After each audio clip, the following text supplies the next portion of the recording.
Bang, and there it is, right on cue. Defending for their lives. The Prince Alfred stuck out of there. Dennis Dry's got it. We've got to make a round. We've got to make this count. Take the ball and raise it now. Make the noise go crazy loud. It's all moving, let me hear. Jake Tucker's taken off. They're a game of percentage clear. They sneak a win today. Duke, you're outstanding, man. Well done. Congratulations on the flag. Oh, A bin chicken. Your 2024 premiers, the Port District Football Club. Congratulations, you legends. You are the best team.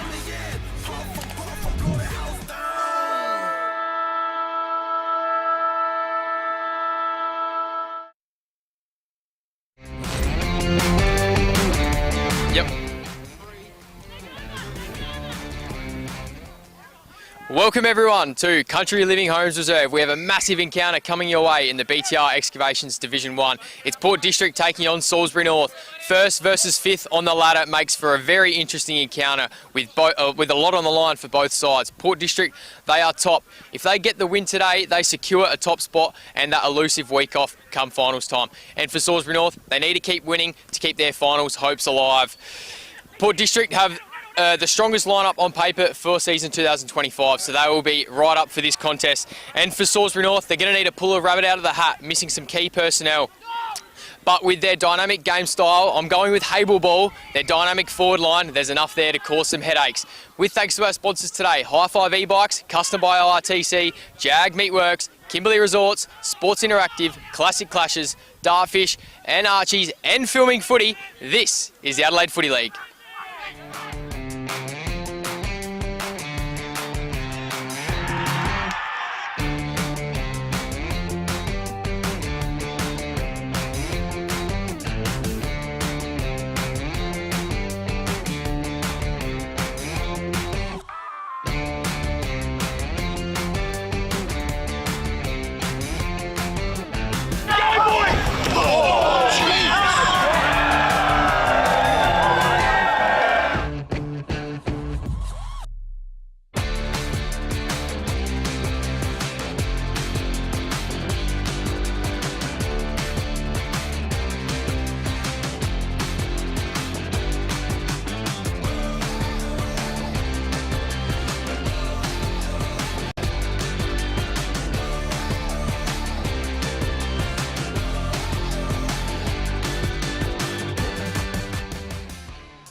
Welcome back, footy fans. I'm joined today by the big G train, Matty Gale. Matt, how are you, mate? Yeah, excellent, Jackie boy. Magnificent beat down here at the Largs Reserve, or better known as Country Living's Reserve. Absolutely sensational.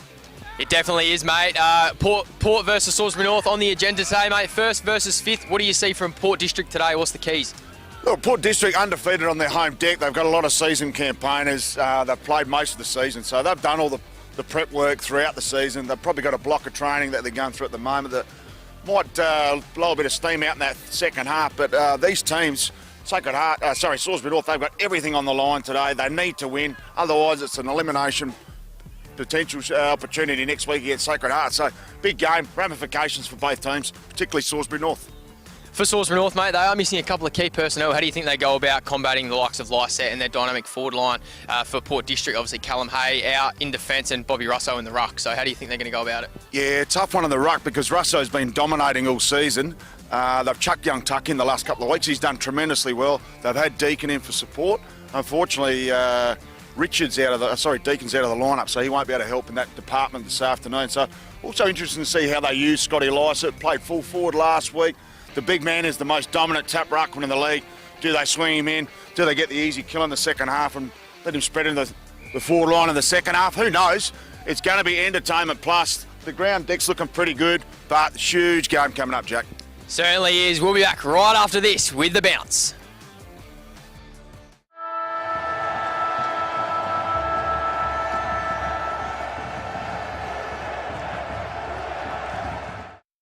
Get a quick and easy low-rate car loan from Police Credit Union today.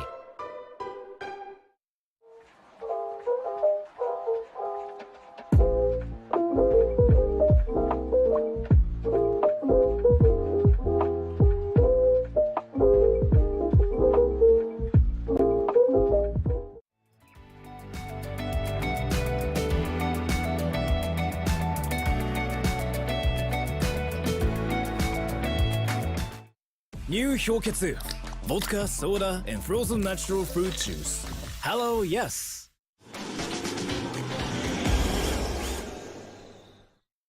We've been housemates for, what, nearly 4 years? Yep, basically since I started my uni degree and you got your apprenticeship. Yeah, it's been really good. Like, it's the little things, you know? Like, one of us is always around to house it when the other goes on holiday. And one of us is always ready to help the other out of jam. I don't know. Yeah, happen again.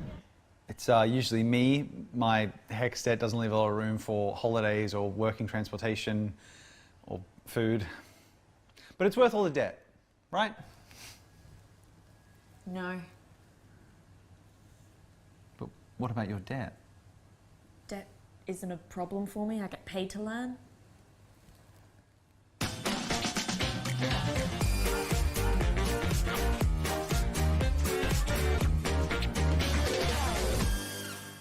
You belong in blue. Apply for a career with South Australia Police.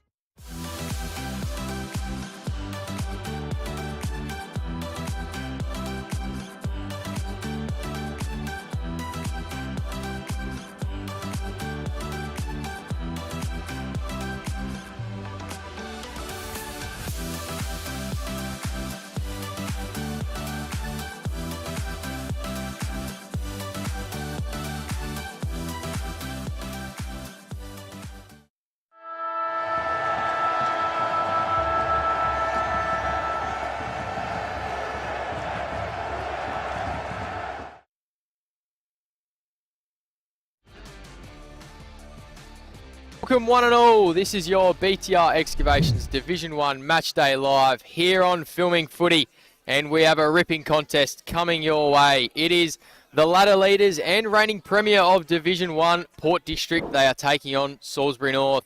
I'm joined today by the big man, Matt Gale. Matt, it's an absolute pleasure to have you on the stream team today. What are you looking forward to today?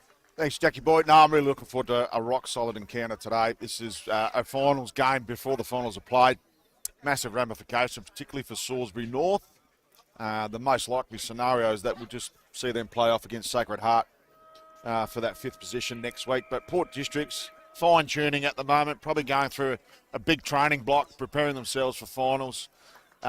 Is that training block we've seen with Collingwood and Brisbane the last couple of weeks, that they've just lacked a bit of speed on the ball as a result of a heavy block. I'm wondering whether Port Districts are going through that. Are they nursing players? A lot to play out today, but an exciting day for Division 1 footy here for the Adelaide Footy League. It certainly is, mate. It certainly is. Obviously, Port District undefeated at home this year, and Salisbury North, they're unbeaten in their last 6 as we go into the ladder. And as we've touched on, Port District, they are sitting top of the BTR Excavations Division 1 at the moment, and Salisbury North in 5th, 1 point ahead of Sacred Heart with 21 points there. 13 wins for Port and 10 wins for Salisbury North. And you were there last week. They played off in that very famous draw against St. Peter's. Yeah, it did. St. Peter's looked like they had them at one stage. Salisbury North came back late and they kicked the siren just before a goal just before the siren through Terrell Hocking. No team deserved to lose that game. Just such a quality game, and unfortunately, that'll have some could have some minor ramifications when we come to that final 5. But yeah, Salisbury North have been in exciting form, probably done their last 3, Jack, and the way they moved that ball forward is at express pace. The home team are making their way out onto Country Living Homes Reserve, and it's been a very, very good season for the reigning Premier, and I've got what premiership hangover? It doesn't seem to be one for Port District. They're winning in a lot of different ways. They've got a very diverse forward line, as do the Hawks, and they're making their way out onto the ground. There's not one person that both teams rely on to kick a big bag. They all chip in and do what they can for the team. Just looking at their records versus the top 5 this year, Matt. Port District, they're 5-2 against the top 5. And Salisbury North, on the other hand, they're... Well, I can't see where I've got that. 2 wins, 5 losses and a draw versus the top 5. So there's your ball game right there, isn't it? I told the Salisbury North faithful last week, just preparing for that game, this is where you're at against the other top 5 outfits, 2 and 5, and you had that draw. But these guys are seasoned campaigners. You talked about the hangover earlier. There's no hangover because they've added class. Jack Fern's obviously come in this year. But they've just added seasoned bodies. They do have a couple of development type players amongst that. We'll go through that in a short moment with the team lineups. But as we mentioned earlier, there's a huge game coming up. A lot of 4-point games, and you've got Golden Grove up there have been undefeated for around about 10 games now. Yep. So there's a lot happening in that top 6, and don't forget the bottom relegation there today as well between Payneham and Prince Alfred. Touching on Port District in their season outlook, we have touched on it a little bit. They are undefeated at home, only lost the 3 games. 2 of those only by a kick, single digits, and they got touched up a little bit at Harpers Field a few weeks ago. But Harpers Field, they are Golden Grove, they are in scintillating form. So, look, maybe I would have expected Golden Grove to maybe win that, but certainly not by the margin that it was. But it's been a very, very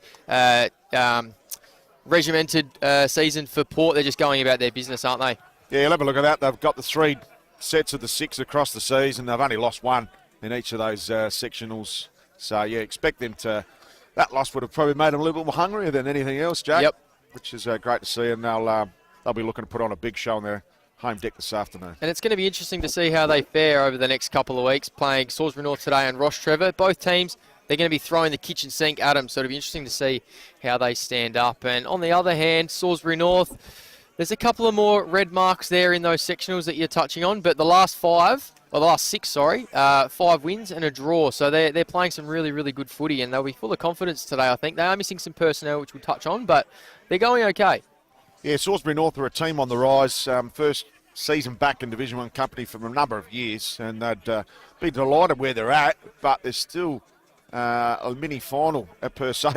It's almost like there's one of those playoffs, play-ins. Yeah. Which will be the round 18 game. Certainly. We've got the lineups now for the home team. Just the 2 changes there. So Durizzi is out and McKay is also out.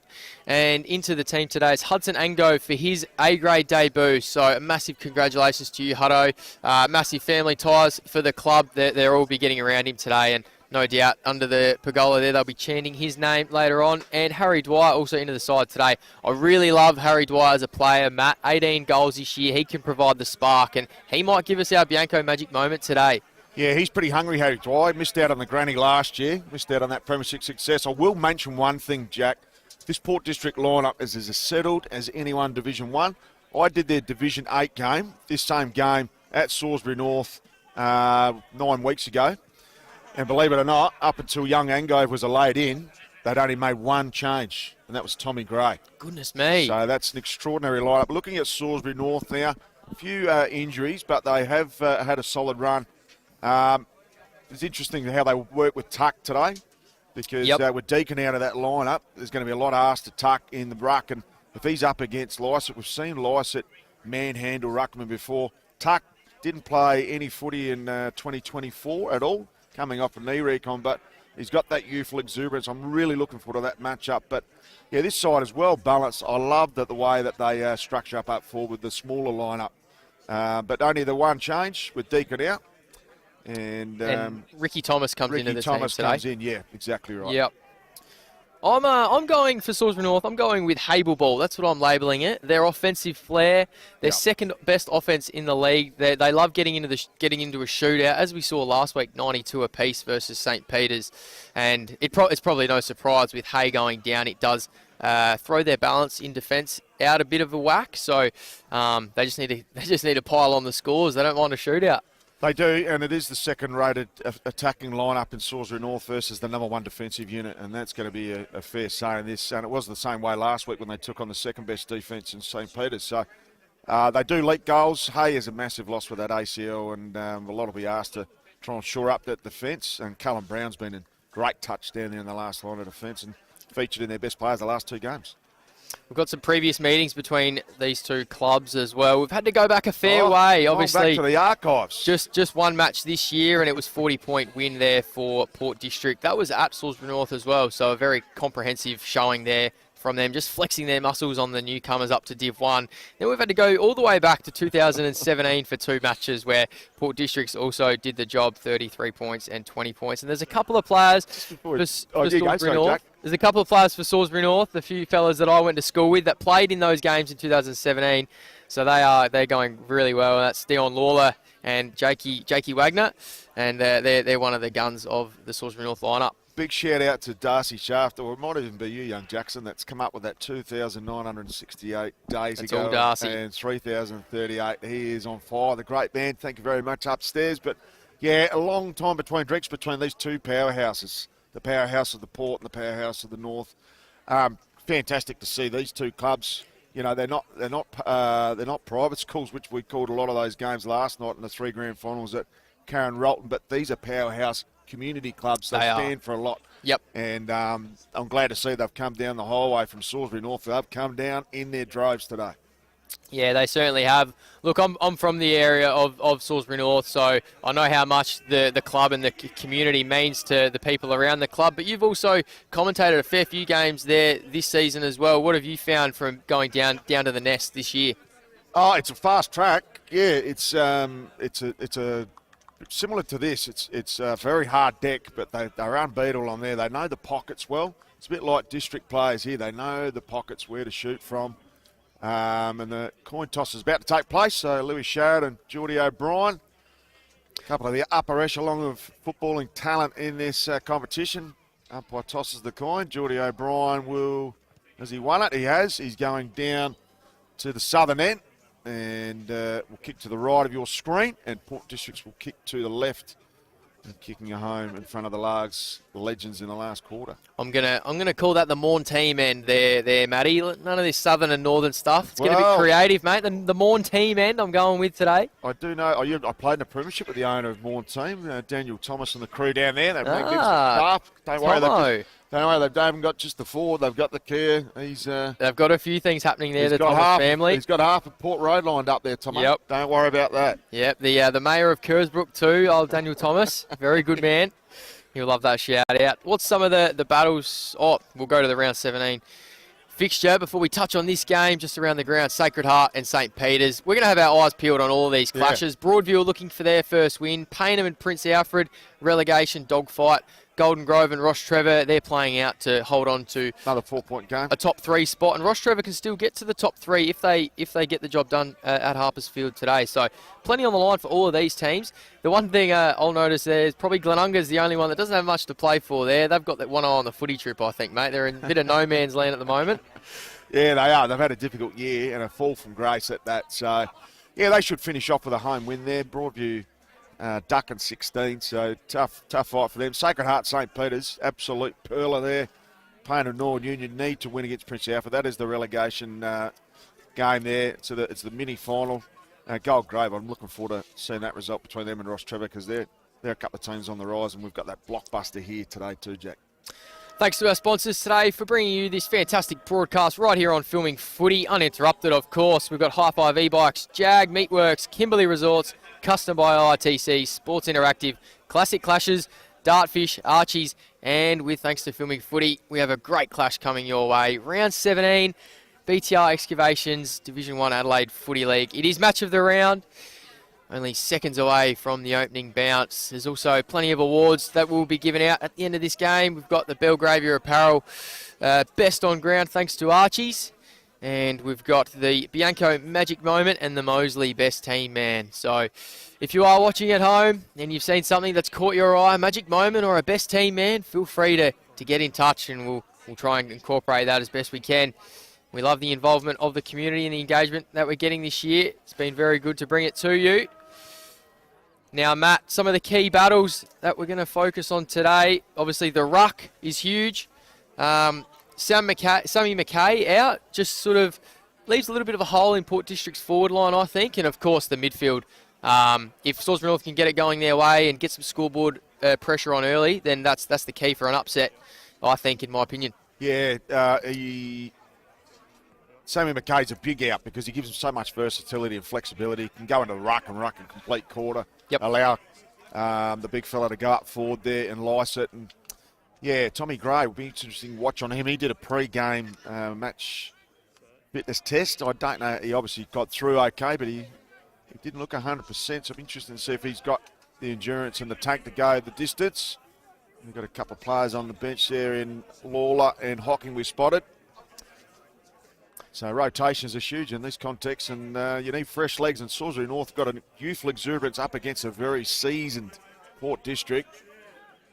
Is that Jake Johansson at centre bounce there on the left for the Hawks, or no, he's deceiving me?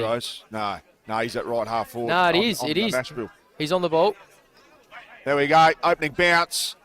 Tuck gets the tap, Lights gets the clearance straight down Main Street. Geez, Bastic pulled off the ball there by Ferns. Umpire says play on. Lovely little chiseler by Nisus. He gets the hand pass out there, was Dwyer. Here's the captain, Sharrett. He goes to the hot spot. Well read there by Carp, and he gets checked. They come back for a second lick. Comes out the front of the contest. Carpenter goes the left foot snapper, gets the belly of the ball, and it goes out for last possessions out of bounds with Sammy Marcerino do the kick in there. Marciano, little chiseler at Wagner's ankles. That's not a great start. Johansson just corrals that one over the line, says none of this hot stuff early. Let's just get ourselves warmed up and into the game. Niskahus will love the battle. A few bumps flying around from him already. Ball back in. Lysette, Tuck. Gaffney off hands. Soccer kick out of midair. Through for a minor. Was that Carpeny? That was Carpeny. Geez, that was a magic moment there, I'll tell you that, for Bianco. It would have been a huge magic moment if he'd got it through the big sticks.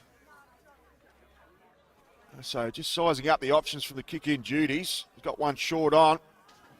Ignores Hallabout, goes short again, and goes to Geordie O'Brien. The captain has been in outstanding form. It goes a long one down the line. Goes towards Richard, couldn't take the mark. Hallabout, taken high. Umpire calls play on. Wagner, just a bit of a slice off the boot. Fortuitous at that. So trying to draw the play. Does he hand pass? Does he kick? He goes a short one down the line. Could have been Costanzo's ball, but Tuck improvises. Still 2 kicks from home. If I was Tuck today, I'd run Scotty Lysett ragged. Tuck goes a long one to the top of the 50, right in front of our broadcast position. Montezek gets the golden fist out and ushered over the boundary line there by Brody Wagner. So we'll see Jacob Fisher go into the ruck at some point today to give Brody Tuck the chop out, as you were questioning in the pre-game there, Matt. So he's forward at the moment. Tuck and Lysette. Lysette with ease, just shoves him out the way. Kicks it forward. Little kick forward. Lysette, clean below his knees. Gaffney, Nash Haynes. Sammy Gray, that handball's not great. Joey Haynes under a bit of pressure now. Johansson for company. Good shepherd there by Davidson. It's come out. Jake Wagner. Clever tap forward to his brother Brody. And Benny Gould says you're not going anywhere, young fella. Just top of the 50 here, right in front of our broadcast position. In Salisbury North's half of the ground. Tuck getting that run and jump. Wins it down. Johansson on all fours. Sharrod rode him. And the umpire says holding the ball. Yeah, as soon as you drag it in, Jack, it's good night, Irene. So Sharrod will take the free kick. Lysett just clamps him to the ground right in front of our broadcast position. Umpire's not happy with that. Allow Johansson to get up. It's a bit of a David and Goliath battle there between Lysett and Johansson's short little jab to Sammy Gray. Sammy Gray with brother in the lineup today. Goes one to Lysett. Beautiful ball. Uses Gould. They're on here. Got Ferns on short. Chisel. Bounces off the chest and out of bounds. Off the big barrel. He has got the barrel chest, big Fernsey, and caught up with him at Maud Team Forward about a month back. And, yeah, he's a great big man, gentle giant. So ball thrown in, Lysett up against Tuck. Lysett commands the front position. It's good work at ground level. Pokes one to Pearce. Pearce been in good form, lovely mark. Costanzo got the fresh wheels on. Goes to the pocket. Oh, lovely mark. Fisher. Excellent work by Fisher. He is a left footer. Can't have a shot, son. Cover yourself in glory. He's got the cameraman right behind him here, Big Fisher. And he's a hard man and a cult figure around the club. So Jacob Fisher coming back from injury last week. Featured amongst the best players in 5 outings out of 12. Man on the marks, 35 from home, Motazek. Left putter's pocket, beautiful kick. He sends it home. And he strikes first. And a beautiful goal. Jacob Fisher slots through the first for the visitors. And it's 1 straight to 1 point on the Kirinugitsu scoreboard. We're 4 minutes and 40 seconds down in this opening stanza. What a lovely set shot there, Jacob Fisher. Couple of hesitations, but he went back and put it through. He's the sort of player that could really lob up and kick 3 or 4 today. These are his conditions. This is the sort of opposition that suits him. Rough, tough, in and tumble. Yeah, he might have a day at it, and he's a spirit odometer for this team here, Salisbury North. He definitely is. Normally plays in defence too, Matty. So Habel's just trying a few things. Needs to with some of the personnel He played out. up forward last week, Jack, as well. Yep. Nice set. O'Brien going to be first on it. Clever hands. Bastic. Forward handball now. Wagner. Time to steady and kick forward in the Fisher direction. Modistach. Good spoil. Richard. Clean below his knees.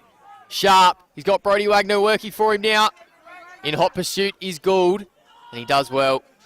Joey Haynes with the back feet. Spearing ball out of defence. Niskahus. Just off hands and right in front of us. Right in the front row here, Jackson. Yeah. We're right up and close to the action here at Country Living Homes Reserve.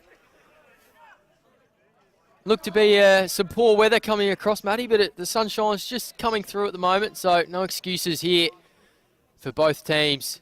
Nice set again. Nudges tuck under the ball. Gray. Carpeny. Clever tap, and Sharrod's onto it. Magic. Carpeny again. Time to kick. Gray now. Umpire says pushing the back on Fenson. Jeez, that was lucky. No, it's a free kick to Marciano. So Marciano goes tuck. Too much height for Gould. So Tuck asked to move it on. Goes to Brody Wagner, linking up well. Lovely little chiseler, beautiful kick. Joe Hansen. And Joe Hansen, tough pocket. We saw one about 10 metres in. With the Nashville on the mark there, it's standing about 47 from home. Loves this situation right in front of our broadcast position here, Jakey Johansson. Had a wonderful inclusion since he's been back. 26 goals from 7 games. And he took them to the cleaners last week. Kicked the bag full against St. Peter's. He'd look to get off to a lovely start here. Goes on the arc. Unfortunately, it goes right and stays there. And that'll be out of bounds on the full. Commentator's curse there, Jackson. Yeah, well, you got to pump him up, don't you? We're right behind it. He's got the Salisbury North budgie smugglers on. I saw as well, the boy. Does he? Very good. Very good. So the Hawks have got off, dare I say it, to a flying start here. Haynes to bring it back in for Port. Nash Haynes. Johansson can't quite affect it. And Nash Haynes stands tall. Ball down the line now. That's Tommy Carter. Should fly. Doesn't quite hold on. Joey Brown did well. Tackled there by Stokes. He holds on, gets it out eventually. O'Brien pushed to the boundary by Mitch Gaffney and out of bounds. So, bright start here for the Hawks. 8 minutes in on the Kirin Haiketsu scoreboard. 5-point lead. Tuck trying to get a run and jump. Does well, but it falls to Sam Gray. That'll be last disposal. Out of bounds. Nick Stokes to bring it in here for the Hawks. And they're just going to be forced into a bit of slow play here, Matt. Well, they don't mind the situation. They're pretty happy with ball in hand. So Marciano started well, goes to Bastic. Played magnificently last week, Bastic. Bombastic. Goes out to, I was about to call Mr. Bombastic, but we'll call him late. I was waiting for that big kick he has inside 450. Joey Brown links up well. Looking for Geordie O'Brien. Lovely mark out the back to Fisher. Started superbly. The big man is asked to play on. Goes to the goal square. How about? No. That would have been your Bianco magic moment of the year there, Jack, because he sliced that one straight through the sticks. Unfortunately, gives away the free kick to the first gamer in Angove. Angove goes out through Miller Carter. Lovely ball.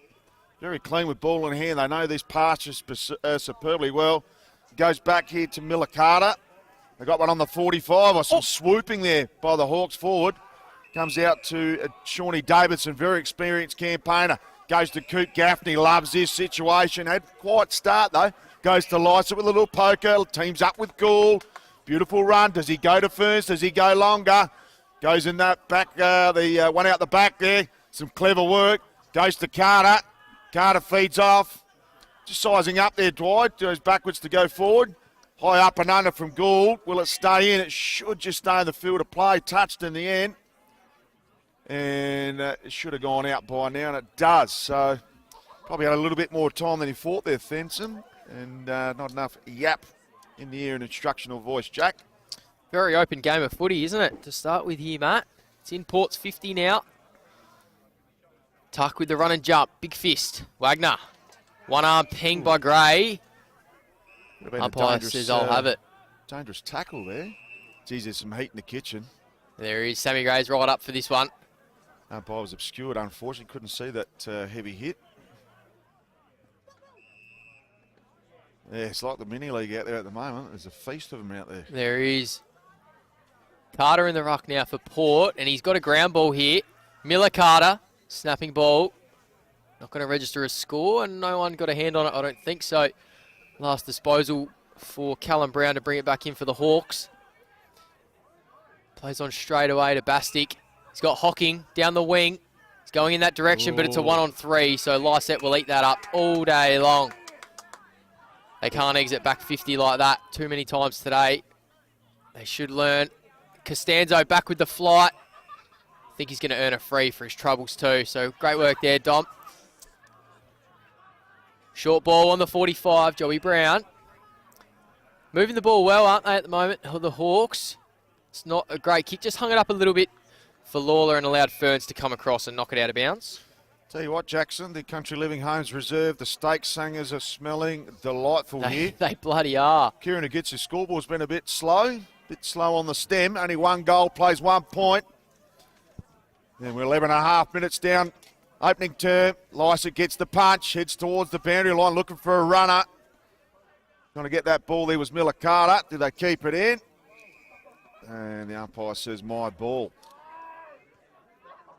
So a big thank you to the lovely people here at the Port Districts Footy Club looking after us superbly. One of the best clubs to come to and visit. Ball to be thrown at 50 metres from home here for District, looking for their first. Lysa taps back to the corridor. Clever. They dish out. Got a little poker inside foot. 50. Ferns with plenty of body on. No mark taken at ground level. Is there a push? No, there isn't. So ball to be thrown up. Must be about 25 from home here. 30 metres out. This is the most they've had this ball inside their forward half here, Jack. They need to make haste while the sun shines. So Ferns up and ruck goes the wrestle approach up against Tuck. Ball bobbling around at ground level. Eventually cleared. Have they got it out? They whacks it on the boot. Looking for a target out there in Richard. And I think Joey Haynes will get that last possessions out of bound. Free kick right in front of the Kieran who gets his scoreboard. Yet to light up. Goes a short one. I might be asked to bring it back, is he? No, it's... Must have been touched out of bounds. Touched. There you go. So the umpires confirmed that call. Whilst Joey Haynes was getting the ball from the back of the reserve. So ball thrown in right in front of the Kieran who gets his scoreboard. Lovely afternoon at Country Living Homes Reserve. Taps there in the direction of Lawler. About to get mowed down. Evades that tackler. Does well. Clever little work there. Goes to Richard. Richard's got his work cut out. He's been in exceptional form, Richard. He's kicked 23 goals this season, including 11 since around 11. And he's got his work cut out for him this afternoon. So ball to be thrown in at true centre wing. Tuck up against the more experienced campaigner in Lysette, who's had a ton of experience, the 2018 AFL Premiership player with West Coast. Hack off the ground there, nothing doing. Sammy Gray, some great tunnel work. Oh, and ripped down by Hallabout. Pearce takes over, takes the advantage. Whacks it on the boot to a one-on-one. Oh, it could have been a free kick, Monazek. And and eventually rushed through for a minor score. So, geez, both coaches, Lukey Harble and they'd be absolutely delighted with their charges so far, Jack. They would be. They hold a 6-point lead on the Kieran Aiketsu scoreboard. Sammy Gray getting one little pinky toe off the ground and taking a good mark. And Fensom does really well there to smother that one out of bounds and stop any sort of counter-attack for District. Like the way that Salisbury North are moving the ball fast when they can from the centre of the ground and isolating that one-on-one matchup. Monty Thatcher's a very, very accomplished defender. Yeah, he is. But he's going to have his work cut out if the ball's going to be coming in like that today. Lysette clears, off hands. Lawler out of bounds. A couple of minutes ago there, we saw Tom Gray on the bottom of a pack there, Matty. We did have our eyes on him. He was going through a fitness test. Might just take a bit longer to warm up that knee. Obviously coming back from an ACL. He's out at full forward at the moment for Port. And he's been a revelation since coming back into the team as well. Off hands now, Stokes. Handball boundary side. Pearce keeps it in. Drops his knees. Taken high, no. Play on. Joey Brown. Long down the line. Richard Davidson. Oh. Richard 1-0. Great mark. Turns. Jeez, that's great. Hesitates. Short ball. Costanzo has time to play on. Steady. Eye them up. And bury it.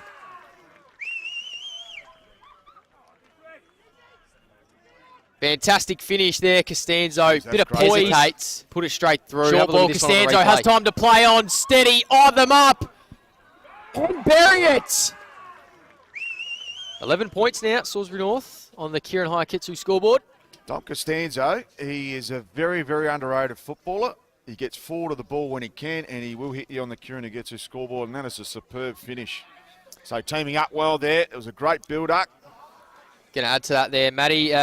16 goals now on the year for Dommy Costanzo, so great call by you, mate. So Lysett to go up against Fisher. Thrown into the ruck now, the big man. Obviously with Deacon out, he's going to have to probably play a 30-70 roll forward end ruck. Lysett crashing through. Some good hands there. They're linking up well through Gaffney. Goes back to Ferns.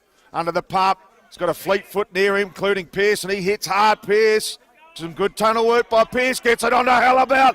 Great build-up. Nice little dart inside. 450 holding on to Wagner. And free kick's been given away by Monazek. Tries to turn the umpire's fortune around. Won't work. And a great work there by Jakey Wagner. You can put this one in the book, mate. Very, very good kick of the footy, this man. So Jakey Wagner, been in superb touch. Goal of game player this year with his 11 outings. Been amongst the best players 4 times. Played his entire career at Salisbury North bar a season at United in the Adelaide Plains. Loves this situation. Can he kick the third?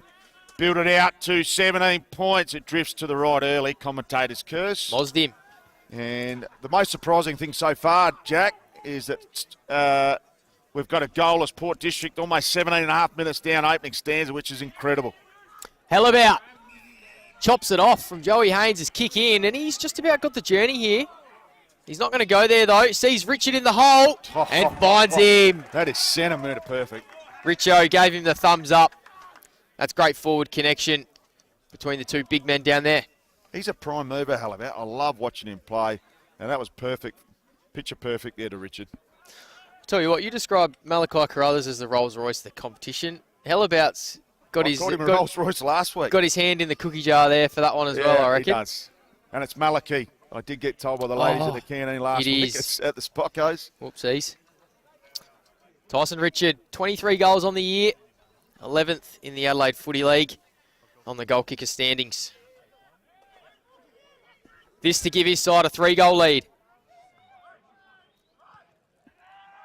Makes no mistake, Tyson Richard. And they are off and running here, the Hawks.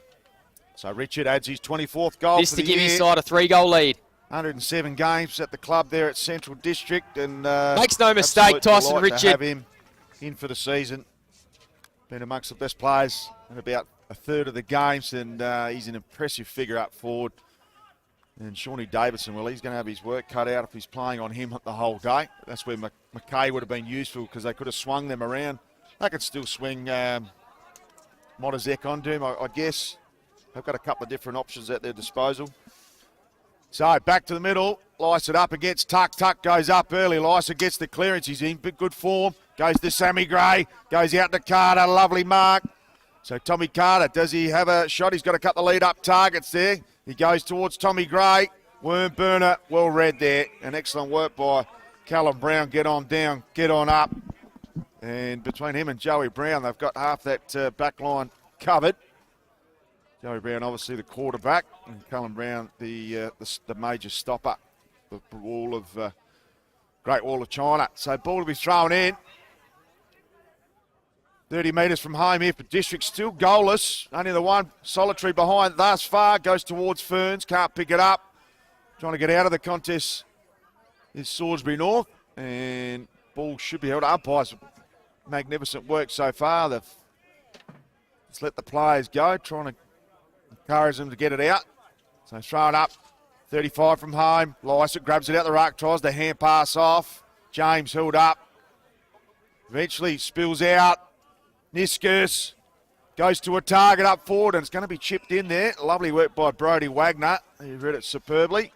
Does he look for the switch, or does he come down to Geordie O'Brien? Still got one short on and Fensom. Eventually goes there. So Fensom been a great touch. I like this player. Has not missed a game since round 15, 2023. So Fensom goes long down the line. Lovely looking kick, goes towards Pearce. Good punch by Davison. Looks like he's made the switch. And Pearce comes back again. Lovely hand pass towards Tyrrell Hawkins. Geez, he's bumped into the ground. Umpire calls play on. Comes to Sammy Gray. Goes looking for Joey Haynes then, coat. No support in place. Fensom. Been some great teamwork here by Salisbury North. It's been the difference. They've looked a bit sharper and a bit speedier than their experienced opponents. Well read by Coop Gaffney. We're looking to inject himself into the game. He's asked to play on. Goes backwards and finds Louis Sharrod. Oh, he's under the pump. Holding the ball's the decision. Well done by Richard. Not 15 was the call. He's got O'Brien on short. The umpire tries to bring him around his mark. Should be a sense of play on. He's got Wagner out even wider. Goes in that direction. Doesn't quite get the carry. So Benny Gould reads it well. Goes towards Lysop at centre wing. Great mark. Pressure relieving mark there by Lysett. How's the hand in just before from Modestach too? Wagner was out the back. He was going to take it on his chest.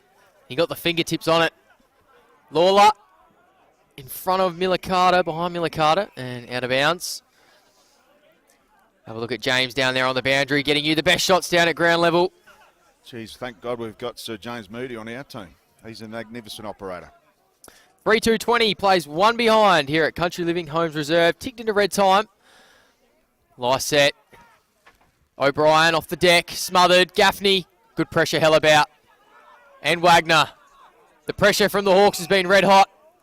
Port District trying to respond. Sharrod holding the ball. He's got Passaniti and Gaffney in the middle of the ground. Poor kick. Richard read it well. The forward line is wide open here for the Hawks. Richard pumps it in there. Wagner, sharp, off hands, O'Brien. Kicks it to himself with the soccer. He couldn't put it through on the left, could he? Geordie O'Brien. Goodness gracious me. That would have lifted the proverbial roof off this joint. So Joey Haynes do the kicking duties. He's got a monster kick. He can hit the cricket pitch from here, no doubt about it. The gains are good. He gets a bit of tarmac.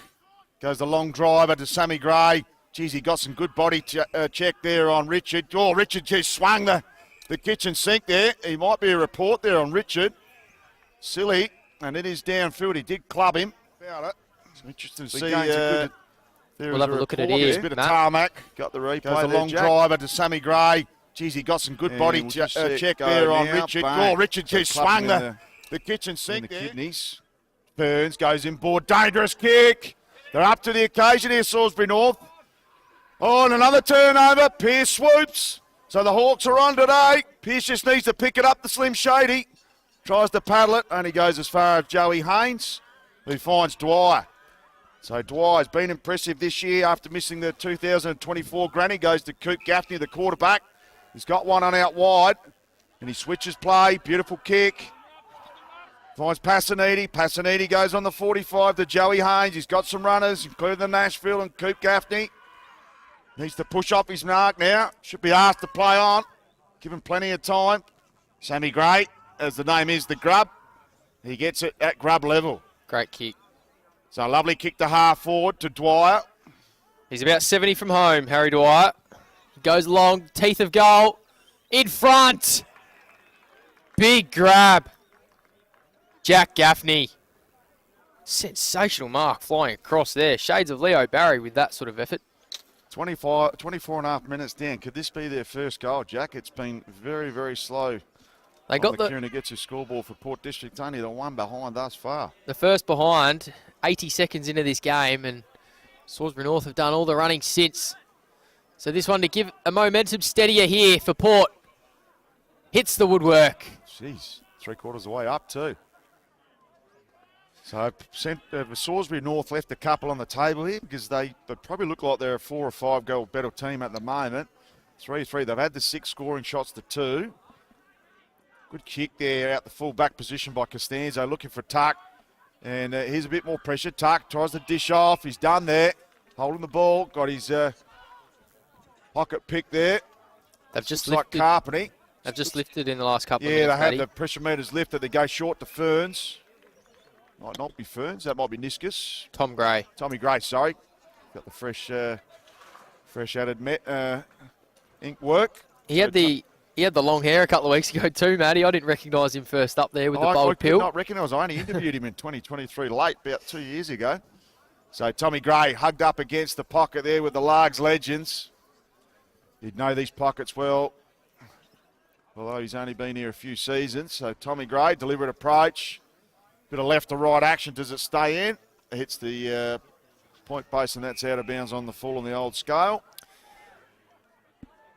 So 26 minutes gone here in the first term.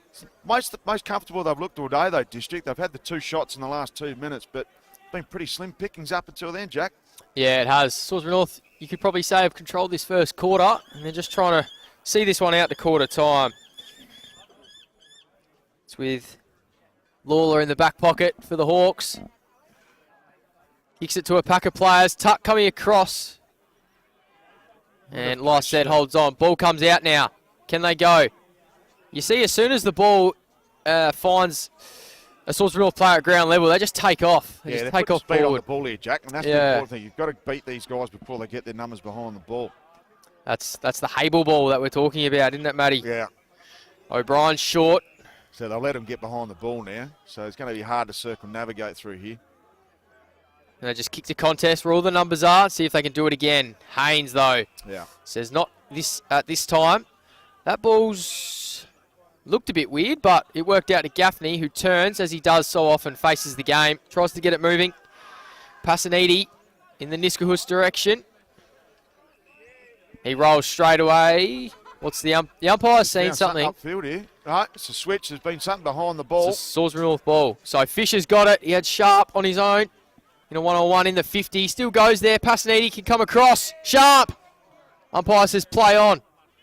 Haynes with it now. He's normally good by foot. Nash Haynes. Miller Carter.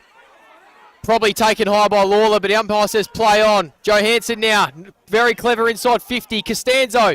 Off hands. Pierce. Streaming through. Gaffney dubs him into the turf.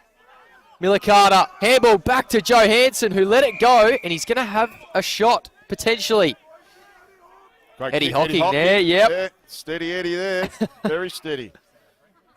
He told me he did the driver when I saw him last week at St. Peter's. No signs of the driver there from the big scud. So Johansson's in the pocket here. He did have a sider from a similar spot early in this quarter. Is he going to put it to the top of the square? Across the face. Sets it up. Fisher! On the siren. On the siren. Wow. Umpires paid the mark.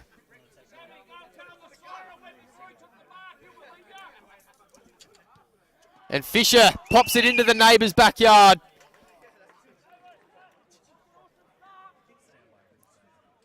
So quarter time here at Country Living Homes Reserve. It is 4-3.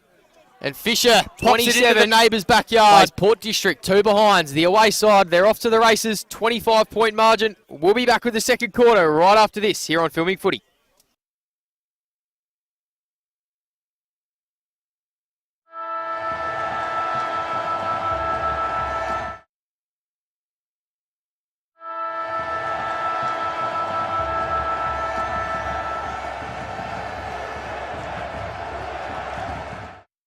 Get a quick and easy low-rate car loan from Police Credit Union today.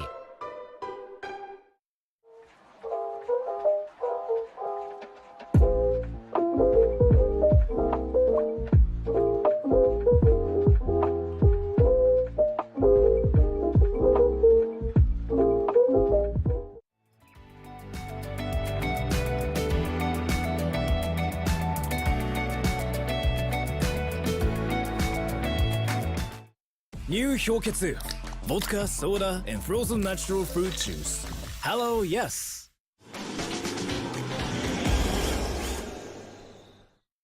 We've been housemates for, what, nearly 4 years? Yep. Basically, since I started my uni degree and you got your apprenticeship. Yeah, it's been really good. Like, it's the little things, you know? Like, one of us is always around to house it when the other goes on holiday. And one of us is always ready to help the other out of jam. I don't know. Yeah, happen again. It's usually me. My HECS debt doesn't leave a lot of room for holidays or working transportation or food. But it's worth all the debt, right? No. But what about your debt? Debt isn't a problem for me. I get paid to learn.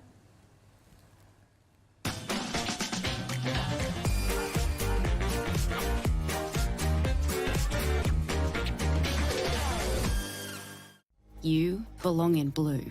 Apply for a career with South Australia Police.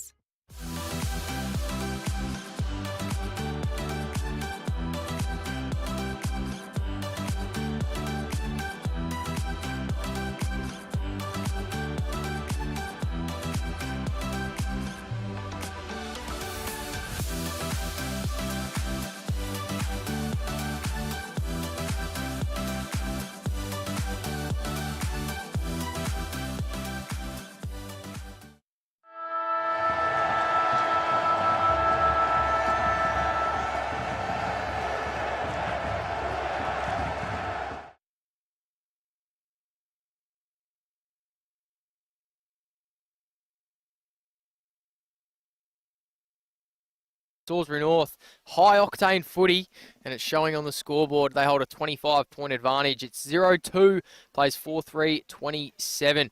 The reigning premier and the reigning premiership coach in picture there, Josh Ramsey, has some work to do. Certainly does, Jack. I thought the Port Districts finished up the quarter reasonably well, but despite Fisher kicking that goal after the siren, they just looked like they finally got their structure behind the ball. Yep. And where they wanted it. It took them a good 25 minutes to do so. Be interesting if they can catch up. That's probably been a rarity, if not the first time this year or for a long, long time that this club has been goalless in the first quarter. That you did mention off there. They were goalless recently against Payneham Northern Union. Yeah, I believe so. Don't 100% quote me on that, but yeah, they did have their work cut out for them against Payneham a couple of weeks ago, and they responded in the second half. So this one, by all means, is not dead and buried just yet, even though it is 4 points to the good for the Hawks. Today's match is brought to you by our sponsors High Five E-Bikes, Jag Meatworks, Kimberley Resorts, Custom by LRTC, Sports Interactive, Classic Clashes, Dartfish, Archies, and of course Filming Footy, where you are receiving this game live and uninterrupted on YouTube and the channel of Filming Footy. So fantastic first quarter there for the away side. Luke Harble and his Hable ball is proving very good so far in this game. Around the grounds, Matty. Around the grounds for Filming Footy. Sacred Heart 3-4-22. St. Peter's 2-1-13. So 9-point margin there. Prince Alfred College in that relegation game up by 10 points at quarter time. Golden Grove up by 11 points, 3-3-21 to 1-4-10 against Ross Trevor. And Glenunga 4-4-28 to 2-1-13. So a 15-point margin there at quarter time. So games have got a little margin ahead of them in all games thus far, and all the predicted sides have got themselves in a healthy position thus far. That ruck battle that we spoke about, Tuck, I think's equalised last set so far around the ground. Yep, he's played well, Tuck, and he'll run him around. As I said, you've got nothing to lose. You've got to run a ruckman like that around because you can't let him settle and just get himself behind the ball. Kick us off here in this second quarter here, Matty. Tuck and Lysett in the ruck once again. So Tuck up against Lysett. Tuck goes early. Lysett stays down. Gray's been superb in the middle as well. Sharrett tries to go off the deck, but it's Constanzo who started brilliantly. Yep. bit of a mung to right half forward, and Coop Gaffney reads that like a book up against Pearce. Goes to Sharrett on the 45. Sharrett will be looking to lead from the front this quarter. So this is a better build-up here from District. Early doors, they've already shown that they're going to respond to Ramsey. And lovely mark to Sammy Gray. Held on, take the mark, free kick, whatever you want. Joey Brown should have been called for 50 there. He didn't go off the mark. So Sammy Gray, given an eternity, goes straight down Main Street to Carpenter and Co. Couldn't take the mark. Ball comes to ground. Flicks off the hill. Some good work by Wagner. Oh, sells a bit of candy. Goes to his brother out the back door. Lovely fortuitous mark to Geordie O'Brien. Captain has been in scintillating touch, and he's one of my Div 1 medal prospects this year. Goes out to Sharp, and he's too far out to score. He's a long way up down the ground here, Sharp. He's a sharp shooter. So Sharp, true centre wing, far side. Chisler, well read by Sharon, couldn't take it with him. Coop Gaffney mops up, goes to Lysa, dishes out towards the Kieran gets his scoreboard to Joey Haynes. A little poker down the line. Plenty of numbers here for Salisbury North. Geez, Tuck goes in hard. Then there were Jones and Co. Coop Gaffney, could have been done for holding the ball.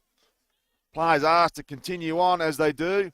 Well, Haynes, not his best kick, so a little bit of pressure there. And Joey Brown sits under it. Good mark there, Joey Brown. Another high one. Rolls and goes long to the Fisher direction in that battle with Moddy Statch. Ooh. It was 1-0 in the first quarter to Jacob Fisher. Got on the end of two majors. Port from the back line. What's the umpire seen there? Pushing the back on Benny Gould by Wagner. I like Wagner's game in that first quarter on the wing. Got plenty of the footy. Yeah, both Wagners started particularly well. Yep. Little short one in front of that Kieran Haiketsu's scoreboard here at Country Living Homes Reserve. Haynes, a little Chisler, Sharrod. And they move the ball fast through Gaffney now. Inside 50, Ferns in position A, but out the back was Mitch Gaffney. Tom Gray charging at the footy. Holds on. Geez, he's an interesting prospect, Tommy Gray, because he's a hybrid type forward and a lead-up forward. Bit of a rarity in this day and age with the modern footballer. But he looks superb with Jukes out there, Jack. Yeah, he does. In front of Calla Brown, who's got the arm reach as well. Couldn't quite get across and affect the spoil. Tom Gray's only played 3 games this year, Matty Gale. 10 goals. So he knows where they are. Shanked that one. No score for Tom Gray. Didn't he shank That's it? interesting. I watched him kick that, Jack. He actually looked like he almost did the string. So Fully put his leg through it, did he? Yeah, he did. Like he's just down and got hands on knees. I hope it's just through work ethic and a lack of match fitness more than anything. But you wouldn't want him to go down because he's a real wild card up there on the forward line. He is. So Marciano started well. Been busy in the opening term. Got the free kick duties here. Country Living Homes bathed in sunshine. Long kick towards, unmarked to the end is Fisher, but holding on, and Lycett will receive the free kick. So Pearce got in the road. He can get in the way. Slim Shady jumping on the mark. Costanzo goes back courageously. They've got to switch on if he wants it. And that is Ricky Thomas with the long sleeve. Decides to go down the line. Probably wasn't his best option in the end. Chiming in easy is Coop Gaffney. He read that like a book, so he goes a short one. Pearce improvises. Great work by Pearce. Bastic comes through again. Good match up between him and Lycett if they hit each other. I'll give you the strong tip, Jack. Costanzo pokes one out to Thomas. He's got Hocking out wider. Or he can go in the corridor. He's got Wagner on. Be tough kick there. It goes to Costanzo. Bit of a grubber. Will they make them pay here? Port District haven't hit the Kieran who gets his scoreboard for a goal yet. Coop Gaffney held on back play, but it'll be free upfield to Sammy Gray. Goes towards Ferns. Lovely work. Double mark. And a juggler in the end of Ferns.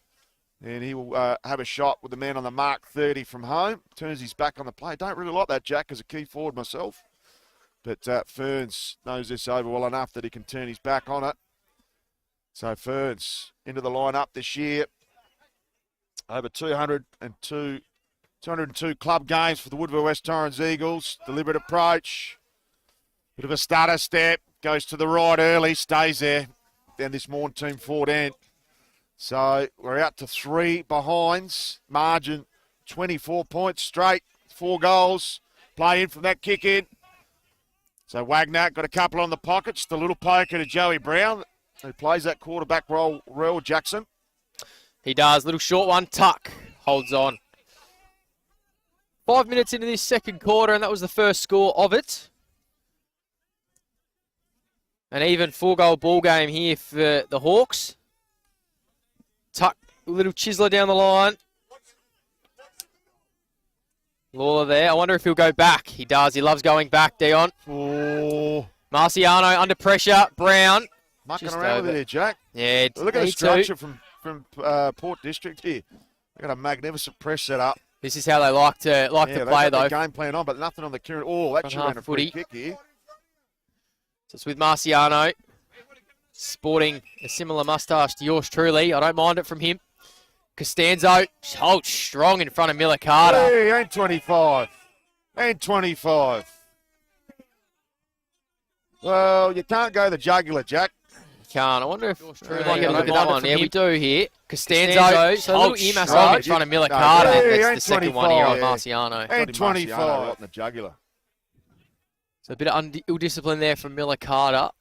Costanzo now for the Hawks. To a pack of players. Lysette is in and amongst it. But coming across was Tuck. Couldn't hold on the third attempt. Gaffney and Pearce. Like Pearce's pressure early in this second term. And it's about 60 from home for the Hawks. Slight breeze going against them in this quarter. The breeze is going to your right of screen just a little bit. Lysette in front of Tuck. Port clear. Tommy Carter. Off hands now. Ferns. Snapping ball to a one-on-one. Brown's got his work cut out against Tom Gray. How does that bounce? Brown caresses it through for a minor score for Port. So 0-4 now for Port, 23-point margin. I thought we might have had a little Bianco magic moment there from Jack Ferns, but not to be. And Joey Brown will take the kick-in duties, as he normally does, so plays on. A little kick to Wagner. Started superbly. Goes down that far wing looking for Pearce. Sorry, not Pearce. Sharp goes off his shin and will... the umpire says he'll throw it in. Was it last possession or not? I thought it would have been last possession. No, umpire will throw it in. So true centre wing on that far side. Free's probably worth a goal or two to the right of your screen. Lysett up against Tuck. Tuck's battled well so far. Experienced campaigners in for the slow burn, though. Don't worry about that. And Gould and Ricky Thomas see that ball out of play. So we'll have a little rinse and repeat. Kuna gets his scoreboard. 8 minutes and change down second term. And still the district yet to kick a goal. Lysett takes it out of the ruck, commanding by the big man. Could have been in the back, and it is. So Marciano, unfortunately, getting Miller Carter in the back of that contest. Just a little bit of tunnelling. So Carter, can he kick the first here for the district? Turns his back on the play. Marciano would be 42 from home there. So he's going to have to kick from just inside the paint. And Miller Carter, Port Adelaide top-up player from 2021 onwards. He was best on ground last week too, Matty. So deliberate approach as he enters the tarmac. Kicks from 48, deliberate approach, heads to the right, hasn't got the distance. It hits the behind post on the full. So it'll be a free kick here to Bastic. Do we get a glimpse of that bombastic kick of his? Oh, Mr. Bombastic let loose. I can't wait until he has a shot on goal, Jackson. Nice chiseler to Marciano. Beautiful leg. Right on the junction here at Country Living Homes Reserve. Doesn't have much inboard, so he's going to be forced down the line. Nice ball. Carter flies off hands. Hell about. Hocking in a pack of 3. Umpire says, I'll have it. So nearly 10 minutes gone. This second quarter's gone like a flash. Port District have had it their own way. They've set the game up how they would like. Lysett wins it. Pack of players around it. Hell about. Just trying to kick it forward. Get any meters they can. Carpeny though. Dwyer. Kick smothered. Marciano. With a bit of poise. Yeah, Marciano. Marciano. Didn't quite find the chest. And this could be dangerous here. Port. Niskahus. Tumbling ball inside 50.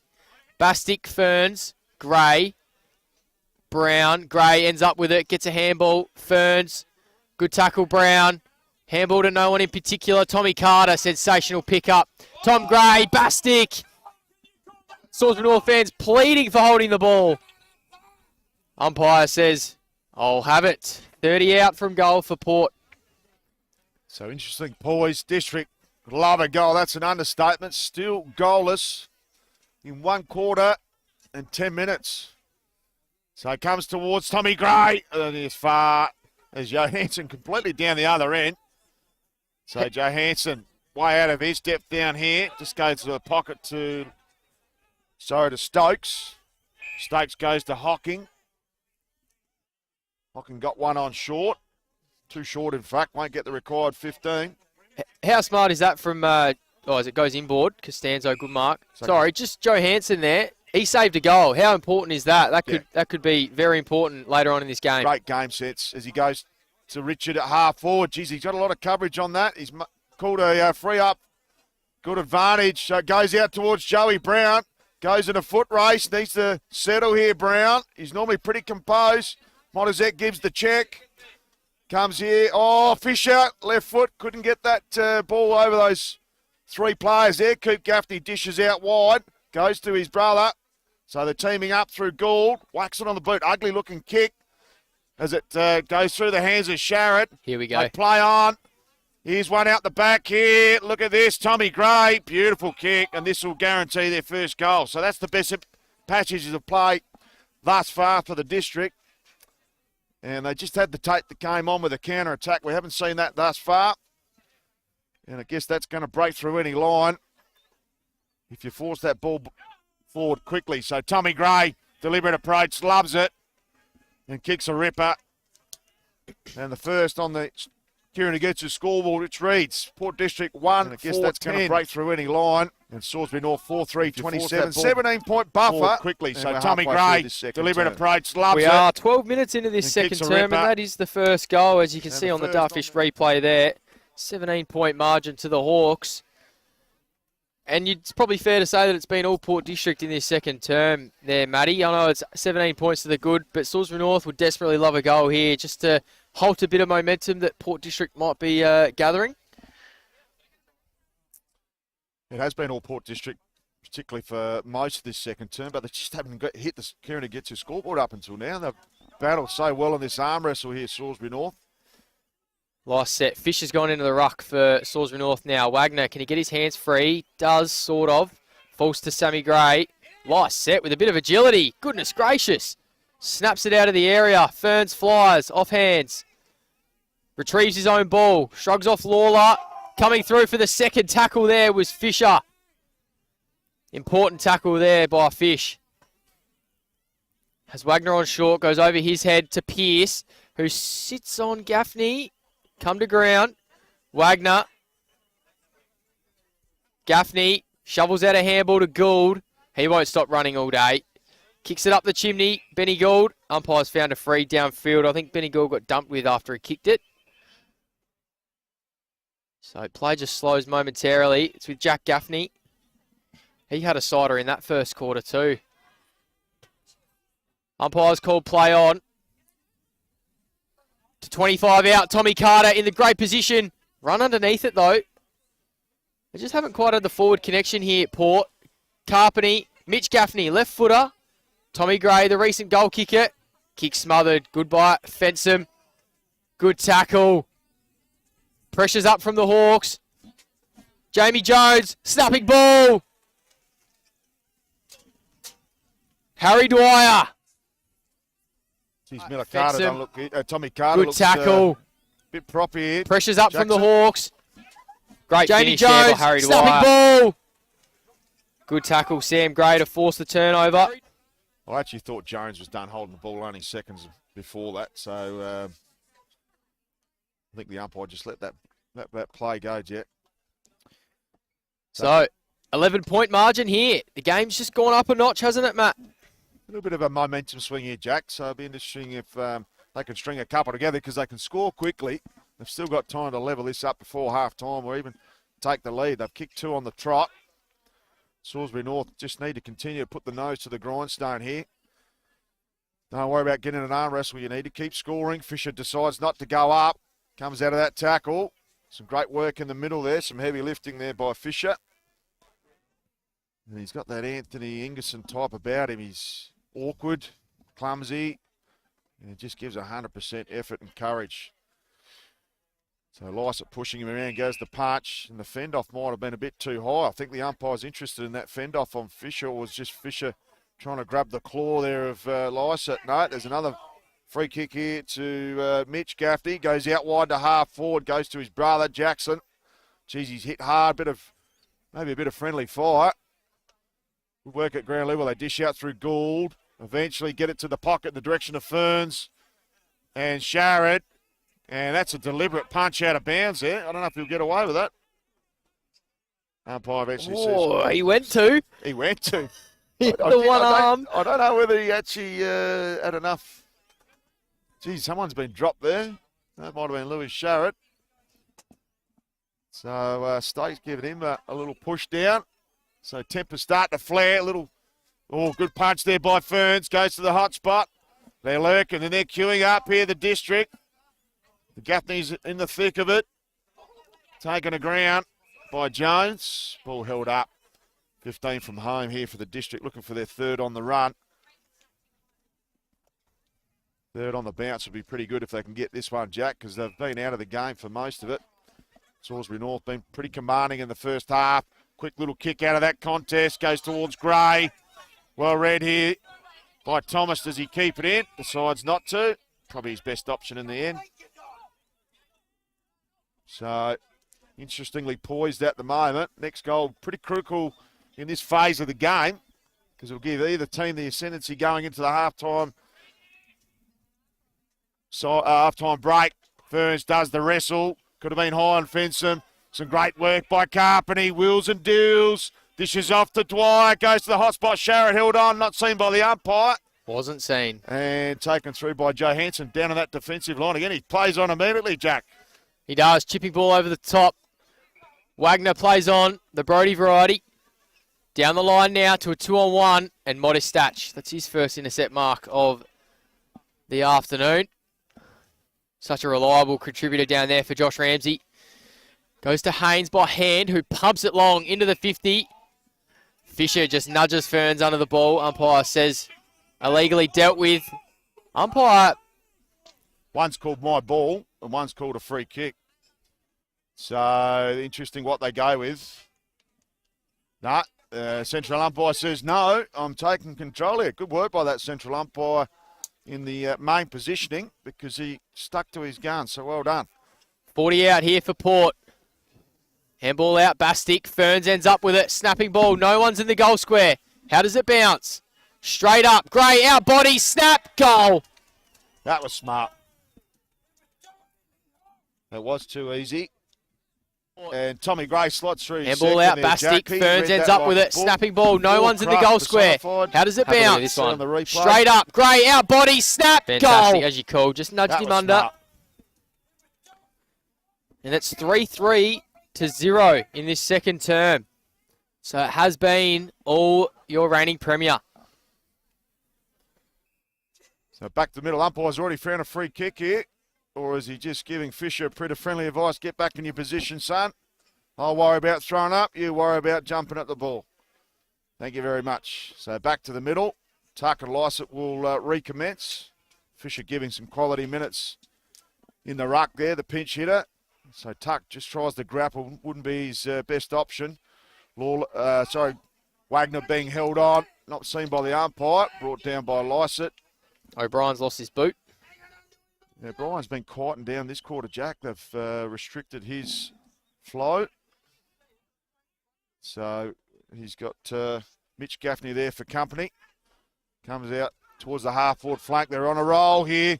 Quick give off to the Nashville. Nash gives to Dwyer. This should go out of bounds, and it does. Oh, almost takes out the goal umpire. Bastic coming off second best with the goal umpire. Right in front of the Morn team forward sign. So Bastic to do the kick-in duties. O'Brien's still running around with one boot on. It's right in the centre circle. I think the runner's just gone to get it. Bastic now. Fisher coming across in the hole. Salisbury North just need some possession here. More importantly, they need a goal, but they need to stop Port scoring as well. Great mark, Tuck. Johansson's in a one-on-one. He's calling for it in his direction. Hellabout should end up on the end of this one. Haynes, good spoil. Richard pumps it to the top of the square. No. Gould, position 101, holds on. O'Brien trying to spoil with the one boot. So Gould now slows it down. Passaniti played 100 games a couple of weeks ago. Little Chisler hugging the boundary. Modestach off hands. Out of bounds in front of the Kieran Haiketsu scoreboard. 3-point margin. Umpire's blowing his whistle. Left, right and centre here. What's going on? Just having a few words. I might put the spot fires out that goal, that umpire. I don't mind that. So Kieran gets his scoreboard lighting up this quarter for the home team. All 7 goals down this end. Comes out towards Dwyer. Couldn't take it with him. Wagner could have been taken down. Pearce plays on. Moves. And goes to Hellabout. Couldn't hold on. Goes off the carpet. No support in place. Dangerous kick. Nashville Haynes been put to half forward this quarter. Thomas tries to get involved and it comes off the boot there of Sheridan. Yeah, boundary throw in. About 60 from home here at the Country Living Homes for Salisbury North. So they'll love a goal against the grain here, Salisbury North. Must say all the ball has been down this forward half. So shallow throw in.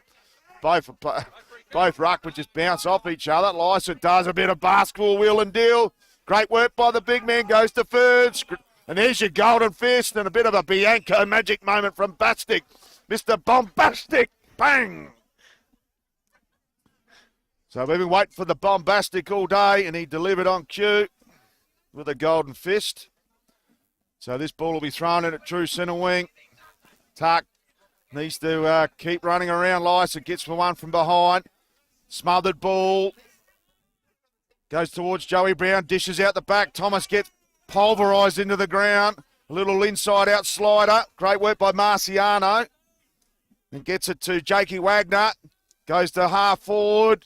Looking for Pearson Co. Hellabout lurking. Can he keep it in? The smooth mover. Goes to the top of the paint. Lovely kick to Richard. So Richard has been their most damaging forward so far. I don't know if he's in range, Jack. A little bit hard to see from where we are back here. So look at the old I reckon he is, mate. I reckon he is. Footy replay to see where he might be, but he's gone back as if he's going to have a shot on goal. That's the second time that Hellabout's found Richard inside 52, so the connection's there between them two. So Richard has already got one to his name. 24 goals for the season. And 12 since round 11. It's good to see Geordie O'Brien's got both boots back on too. In the background there. Don Costanzo just enters the Country Living Homes reserve. So Richard, deliberate approach. Drifts to the right early. Not going to come back from there. Bit of hang time out the back, but already straight through the middle of the points for a minor score. I think that might be the first score for the quarter up there, Jake. It is. So first point for the quarter for the visitors with Joey Haynes to do the kick-in duties. Gets it just outside 50. Gould doesn't quite find him. It's at his ankles. O'Brien smooth with the one hand. An evasion. Back to the hot spot. Sharp. Off hands. Haynes. Grubber. Lawler. Good hands. Brown. Little grubber kick. Only as far as Port. There's plenty of numbers there. Lawler's on the end of it. Mowed down by Gould. Boundary line beats all. Be great to see another goal in this quarter either way. Time on, second term. Certainly, 24 and a half minutes. Tuck and Lysette, Pearce, third man up. Coming through, O'Brien, Candy, time to steady, goal! Sensational by the skipper. And there's your Bianco magic moment right there. Geordie O'Brien, Lysette, Pearce, third through man the up. traffic. Coming through, O'Brien, Candy, time to steady, goal! Letting the district sensational by the skipper. There's his captain carved up through there, and that's inside 50. And some Bianco magic weave there. So well done to Geordie O'Brien. That's full of class, and that is class personified. 3-4 in this quarter to 1-goal-1, and a goal they desperately needed, the Hawks, that just gives them a little bit of breathing space. 10 points now. 10 points. And they probably deserve to be up by 2 or 3, to be honest. But District have done sensational. Got to get themselves back into the game. But, yeah, a bit of scoreboard pressure and a reward for effort for Salisbury North as we head towards the half-time. Sammy Gray pokes one out towards Carp, and he's got a mountain of space here to run into. Goes one to the top of the 50. Had a shorter option on Nashville Haynes. He should have gone there. Goes to Carter. Nashville Haynes. Nashville goes an inside on that slider. Hits the goal umpire. That's a goal. So the Nashville had a quick dip in the Milo tin this morning on the top lip, and he's proudly kicked that one through superbly. Goes one to the top of the 50. Had a shorter option on Nashville Haynes. He should have gone there. Goes to Carter. Nashville Haynes. Nashville goes an inside on that slider. Hits the goal umpire. That's a goal. That is a belter. So the Nashville. From the Nashville. He's seen what Geordie O'Brien just did and said, what you can do, I can do better. How did Kenny Carpenter end up in so much space out of that clearance, by the way? I think Pearce was still had his eye on the prize from that previous dust-up, to be honest with you. He was a man missing in action there, Pearce. Last set, 26 minutes gone here in the second term. Gray arches the back, puts it in front of Gould. Who wins here? Boundary line, Wagner, boundary line. So about 60 from home for Port. Just want to ask you a question, Jack. Do you think Lysett and Sammy Gray is the best 1-2 combo, ruck rover combo in the league? Yeah, without a doubt. I think Russo and O'Brien will be putting their hand up as well. On display again there, Gray. Kick smothered. Gaffney, the Mitch variety. Bastic falls over Ferns. What's the umpire said? A shepherd.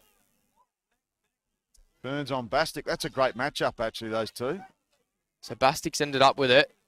I don't know if it was actually Ferns who gave away the free kick. Ferns just put his arms out. Yeah, weird one. I didn't see anything in it personally. So 27 minutes gone. Can't be too much long left in this second term. I'm sure Salisbury North's amazing runner there. Fridge Carmichael will be getting the numbers out to his troops. Bastic's got Wagner on short. He's got Costanzo on short. So they're just racking up the fantasy points. I think they might have got word through from the bench how much time's left just to try and keep ball in hand and not cough up another goal. Definitely. A hush has just come across Country Living Homes Reserve. O'Brien left football. Fisher, one hand, come to ground. Trying to soccer it forward. They're streaming forward here, the Hawks. Can they smell a late one? Brody Wagner. Down the line, Richard and Monty Statch. Held. Marks. Plays on Tyson Richard. Time to steady. Buried it. So a couple of late daggers here for the Hawks. And 28 minutes gone. That's a crucial one just before down half the line. Richard and Monty Statch. This one held. On the Dartfish replay. Marks great body plays work on by Tyson Richard. Time to steady. Anyway, but he was paid the mark and paid advantage. Buried it. And he kicked truly and he loved it too. So a couple. A good little snap of a salute there. So Salisbury North back out to a 10-point margin. 5-4 placed 4-6. Oh, sorry, 6-4-40. 4-6-30. So 10 points the margin. It was a 25-point margin at quarter time. 10-point margin sounds about right as we head in towards the half-time. Cut of the Oranges. So Tuck up against Lysett. Been an intriguing battle. Tuck goes up early. Lysett just times his run. Only gets it down as far as Costanzo. High up and under. Straight up the chimney. Good punch. Good kick by Sharp to the hot spot. Geez, the players go up left, right and centre. Geordie O'Brien. Can he sneak another one? How about? What a magnificent goal. And the prime mover teamed up with his captain, and he's a damaging forward. Up the chimney. Good punch. And that is a superb snap by Sharp to the hot spot. Got rid of this. Geez, the players go up left, right and centre. Geordie O'Brien, can he sneak another one? How about? On a beautiful what a magnificent goal. And how about kicks his 38th goal for the season, Jack, because he might have 50 in him. He's got 42 last year in Division 2 and led all comers, but he's just such a brilliant hybrid forward. Can play small, can play tall, and knows exactly where those sticks are. You think of Anthony Hellabout and you think of Hella goals. He's got a bit of Jack Gunston about him as well, I think. He does. Ticking into 30 minutes here in this second term. 7 goals total for the quarter, so plenty of time added on. There can't be time for one more, though, can there? Wagner got a handball. Sharrod on all fours. Shovels it out. So does Lysette to Haynes. Sockers in the Carpeny direction. And the half-time siren beats the ball. So Salisbury North with 2 late ones as they saw out the quarter. It was 4 goals to 3 in that second term. And the Hawks, they take a 16-point advantage into half-time. We'll be right back after these messages.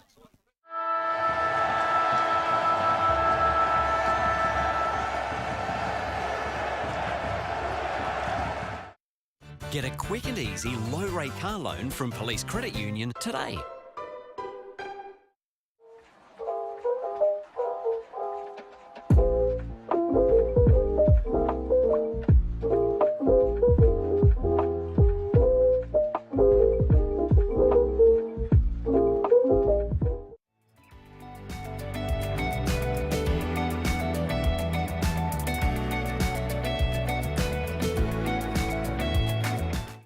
New 氷結 Vodka, soda, and frozen natural fruit juice. Hello, yes.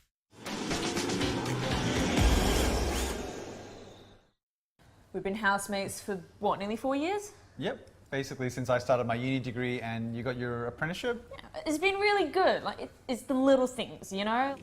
Like, one of us is always around to house it when the other goes on holiday. And one of us is always ready to help the other out of jam. I don't know. Yeah, happen again. It's usually me. My HECS debt doesn't leave a lot of room for holidays or working transportation or food. But it's worth all the debt, right? No. But what about your debt? Debt isn't a problem for me. I get paid to learn.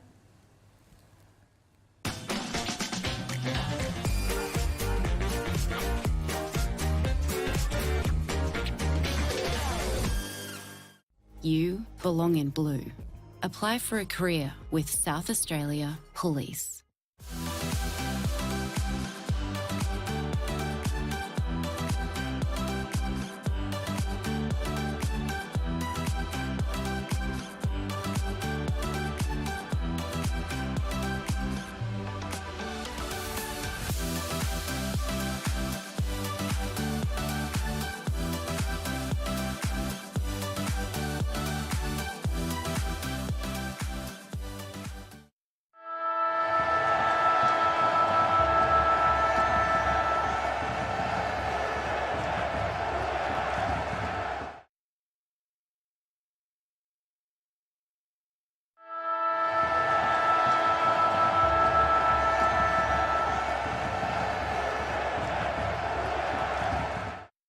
Get a quick and easy low-rate car loan from Police Credit Union today.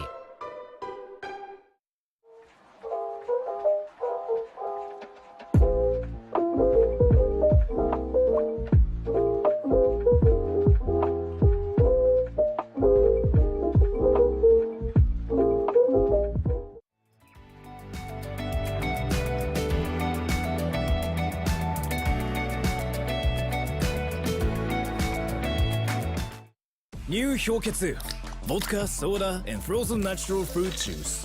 Hello, yes.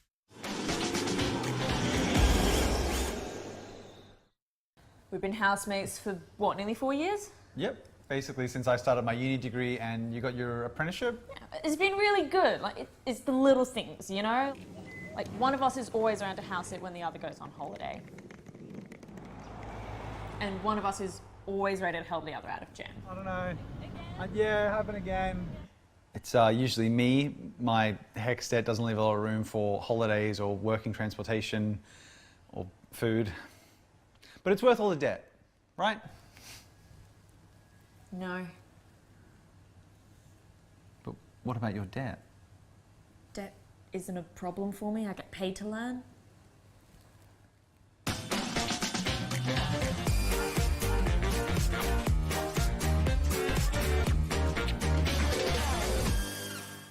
You belong in blue. Apply for a career with South Australia Police.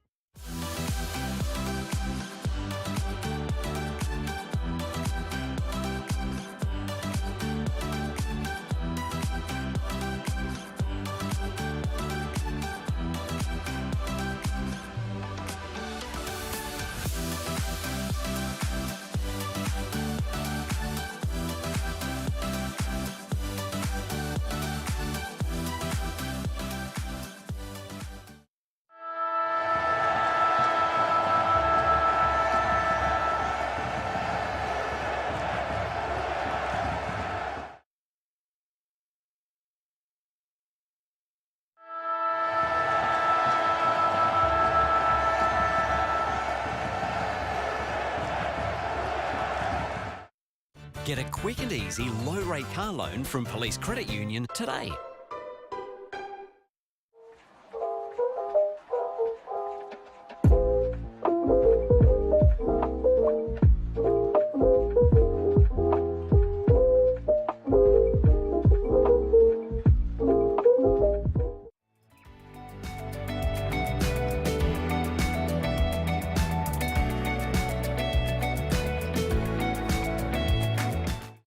New 氷結 Vodka, soda, and frozen natural fruit juice.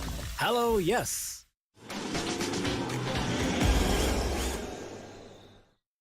We've been housemates for, what, nearly 4 years? Yep. Basically, since I started my uni degree and you got your apprenticeship. Yeah, it's been really good. Like, it's the little things, you know? Like, one of us is always around to house it when the other goes on holiday. And one of us is always ready to help the other out of jam. I don't know. Yeah, happen again. It's usually me. My HECS debt doesn't leave a lot of room for holidays or working transportation or food. But it's worth all the debt, right? No. But what about your debt? Debt isn't a problem for me. I get paid to learn.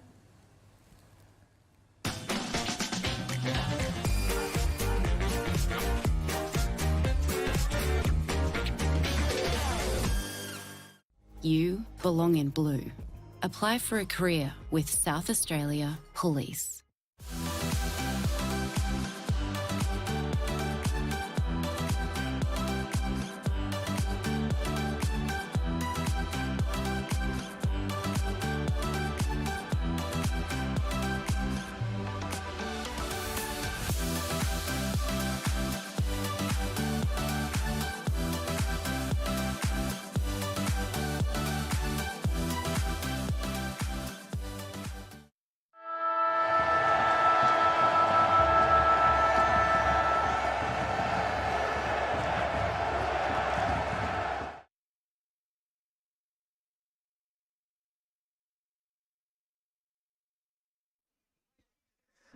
Halftime just coming to a close here at Country Living Homes Reserve, and we have an enthralling contest on the cards as the rain starts to tumble here in the wild, wild west of Adelaide.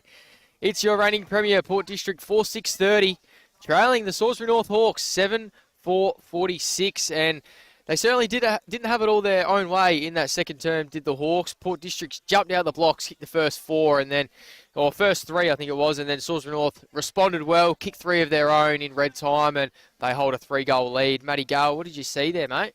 Yeah, first quarter, Salisbury North, they I think they beat Port Districts at their own game. They really took it on. Didn't allow them to get the defensive structure behind the ball, put a lot of speed on the ball, and a lot of pressure on that ball carrier and those guys around the contest there for Port District. So, great work. Port Districts built themselves back into the game. They kicked the first 3 out of the first 4 goals of that second term. Salisbury North kicked a couple of late ones, which gives us this 16-point margin, but they got it back within 3 or 4 points, Port District. I suspect they'll come out strong in this third quarter, which is the premiership quarter. Salisbury North need to go out and kick 4 or 5 here in the third quarter to set up a victory, but I wouldn't rest on your laurel because this team, the home side, have come from the clouds a couple of times this year. They don't mind this situation being behind at half-time. They've been in this situation before. Experienced campaigners, and they'll come to the cream will come to the top in the second half, one would suspect. Yeah, agreed. Some of the players that led the charge for the home side in that second quarter was Coop Gaffney, I thought, off half back, and Sam Gray's been a little terror through the middle of the ground. He's proved a handful. And for Salisbury North, Geordie O'Brien, I thought, stepped up. He got a really classy goal, very good forward craft from him. And everything Tyson Richard touches at the moment seems to turn to gold. He's kicked a couple of goals, and also Anthony Hellabout as well, very crafty in the forward line. So there's a few contributors there that have stood tall for both teams. We'll just touch on the goal kickers as well. Tommy Gray kicked 2 in that second term. Harry Dwyer and Nash Haynes with 1 for the Hawks. Fisher and Richard with 2, and singles to Costanzo, O'Brien and Hellabout. These two teams met earlier in the season, and Port District did win convincingly by 40 points. It certainly doesn't seem like it's going to be like that this time around, does it? No, I was fortunate enough to commentate that game, Jack, and it was Port District in a similar situation last time around, but Port District were full of class that day. They were a lot hungrier. It was right before the the June long weekend. So players had going to have a real crack because we've got a couple of weeks off. But yeah, both teams are in pretty good touch here. District yet to lose on their home deck. Salisbury North haven't lost a game in 6 weeks. They're 5 wins and 1 draw last week. So both teams much to play for. Exciting second half coming up. Thanks to our sponsors for today's broadcast. We've got High Five E-Bikes, Jag Meatworks, Kimberley Resorts, Custom by ITC, Sports Interactive, Classic Clashes, Dartfish, Archie's, where the best on ground will take home a pair of delicious slides, thanks to Archie's. And with thanks to Filming Footy, bringing you today's broadcast live and uninterrupted on the Filming Footy YouTube page as we go around the grounds across the Division 1 Adelaide Footy League. Sacred Heart hold a 16-point advantage at half-time against St. Peter's. 42 plays 26 there at the senior school there. Payneham trail at home by 26 points, their last home game of the year. Sorry, make that 32. I've just got an update. 20 plays 52, 2-8 for Payneham, 8 goals 4 for the Princes.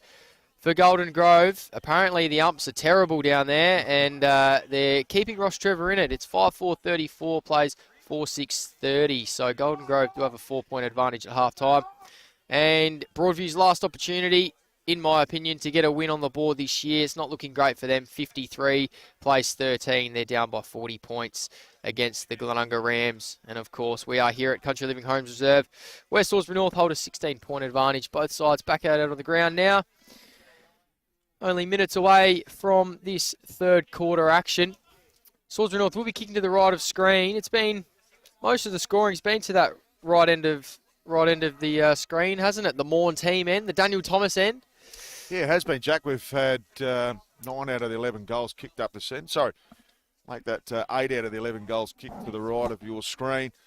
Like I said, this has got the billing of an absolute blockbuster. I'm really looking forward to the second half getting underway. There's some dark clouds coming across, but some blue skies as we look further north. There's a beautiful rainbow, Darcy, if you can get that up there. Right above the goalpost, which is absolutely superb here at the Country Living Homes Reserve. But suspect this second half to be absolutely huge. There's Geordie O'Brien. He was instrumental in that second term, set up that superb goal. Been really impressed with Fisher today. Yeah, agreed. He's probably another one that can real barometer. Put his name up for one of these awards that we'll be giving out at the end of the game. Of course, the Belgravia Apparel and Archie's Award for Best on Ground. The Best on Ground will take home a $100 voucher, thanks to New Balance, pair of slides, a Filming Footy beanie, and they get a voucher to a pub. I'm not 100% sure of the pub, but they'll take home a stack of awards. We've got the Moseley Best Team Man, $100 voucher to the Moseley down at Glenelg, and the Bianco Magic Moment. We were discussing some of the votes as well.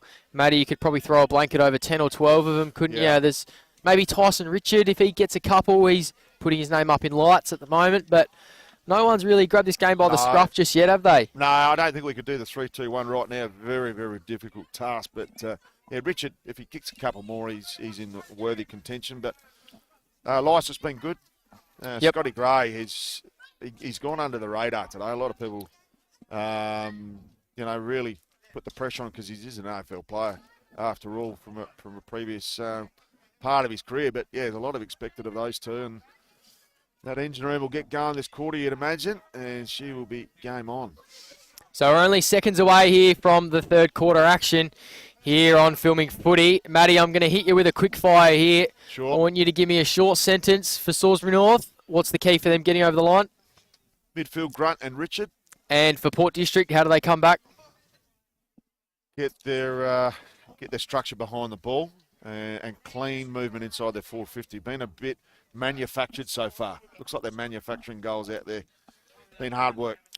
All right, you heard it first, right from the horse's mouth. The big G-Train here on Filming Footy, stepping in for the wonderful Adam Jeffries this week, who's just recharging the batteries, ready to come back on Matchday Live for finals action here on Filming Footy. The big G-Train's seen a lot of footy, so he knows what he's talking about when great words come out of his mouth.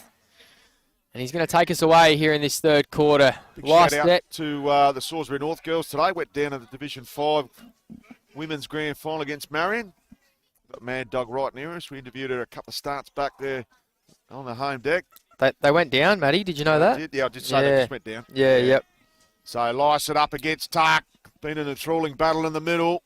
Tuck goes off the short run up. Lycett both tapping in the same direction. Quick kick out of there by Joe Hansen. He's been pumped into the middle. Great punch by Joey Brown. He's been pushed up forward. Great move by Harble. Playing the Harble run here. So Sharrett goes backwards. Dangerous kick. And they turn it over here, Salisbury North, and eventually escort it over the boundary line. And I'm not sure Dom Costanzo deserved that there, Jack, but there's been attention. There's going to be some spot fires in this second half. Don't worry about that. Yeah, there's been plenty of players that have been dumped into the fences on the outer side too, hasn't there? Certainly has. So Lycett, Tuck, true centre wing, far side. Largs Legends have been relatively quiet thus far. Good tap back towards the corridor. And we'll have a rinse and repeat by the look of this. Umpire giving the players plenty of time to try and get this ball out and eventually held up. I wouldn't have picked that at half-time. Jake Johansson would be goalless, so that's a surprise. He's definitely got 2 or 3 in him. He can bob up at any time, but he's been playing a bit higher up the ground so far in this match. Ball doesn't travel too far. Taking that goal-saving mark probably halfway through the second term. He's in the middle now, so they've given him a bit of versatility today. Lycett grabs it. Niskahus tripped over, and it's come out. Stokes holding up his other opposite number. So another repeat stoppage. Ball not travelling too far. Lycett, clever tap over the back. Falls into Sam Gray's lap. He goes forward now. Over Marciano's head. Miller Carter's onto it. Snapping ball to the top of the square. Tom Gray stuck the one mid out, but it bounced off his big barrel chest. Carter, handball out. Who does it fall to? Salisbury North. Brown. Bastic. Clears. Sharp. Takes it. Shrugs off. Snapping ball down the line. And in the hole, Nash Haynes gets bundled over by Hellabout for his troubles. So great mark there by the Nashville. Goes in the middle to Sharrett. Need a captain's quarter here, the district. Plays on immediately, Sharrett. Goes straight down Main Street. Dangerous kick. Ooh, comes out the back. Carpenter is lurking. Comes to ground. Scooped up. They dish out to Niskus. Sizes up at the top of the paint. Beautiful kick. So Sammy Gray. He's within range too. He's man on the mark's about 49 from home there, Costanzo. And Sammy Gray yet to have a shot on goal. Of course, 96 games with Port Adelaide and 7 with Sydney. 33 this year. Oh, Chisler. Not Mark. Was it a free kick to Ferns? Take your pick. So it will be a free kick to Tommy Gray. It's gone to his brother in the pocket there, Sammy. And Tommy Gray, 2 goals to his name thus far. He's been the most dangerous forward for the district. Got a 45-degree angle to contend with. And our camera crew right behind this one, Darcy Schaff.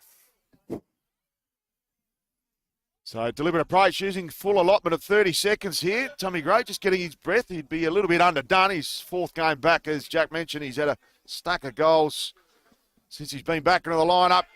This is a huge kick in the context. Tommy Gray goes bang! And he loves it. And he strikes first in the second half. So the district bring the margin back to 10 points. He'd be a little bit underdone. We're 3 minutes and change down in the premiership quarter for Kieran. Since he's been back into the lineup. Much needed for Port. Huge kick in the context. The start they would have wanted. Goes bang! And he loves it. And he strikes first. So Joey Brown's been swung forward for the Hawks. Can't see anything that jumps out off the page as per positional changes for Port. Have seen Joey Haynes go forward at times this year. Nashville's come back to the back flank, so he's obviously swapped with someone. He's kicked a snag and he's been sent back to the back line. That's interesting.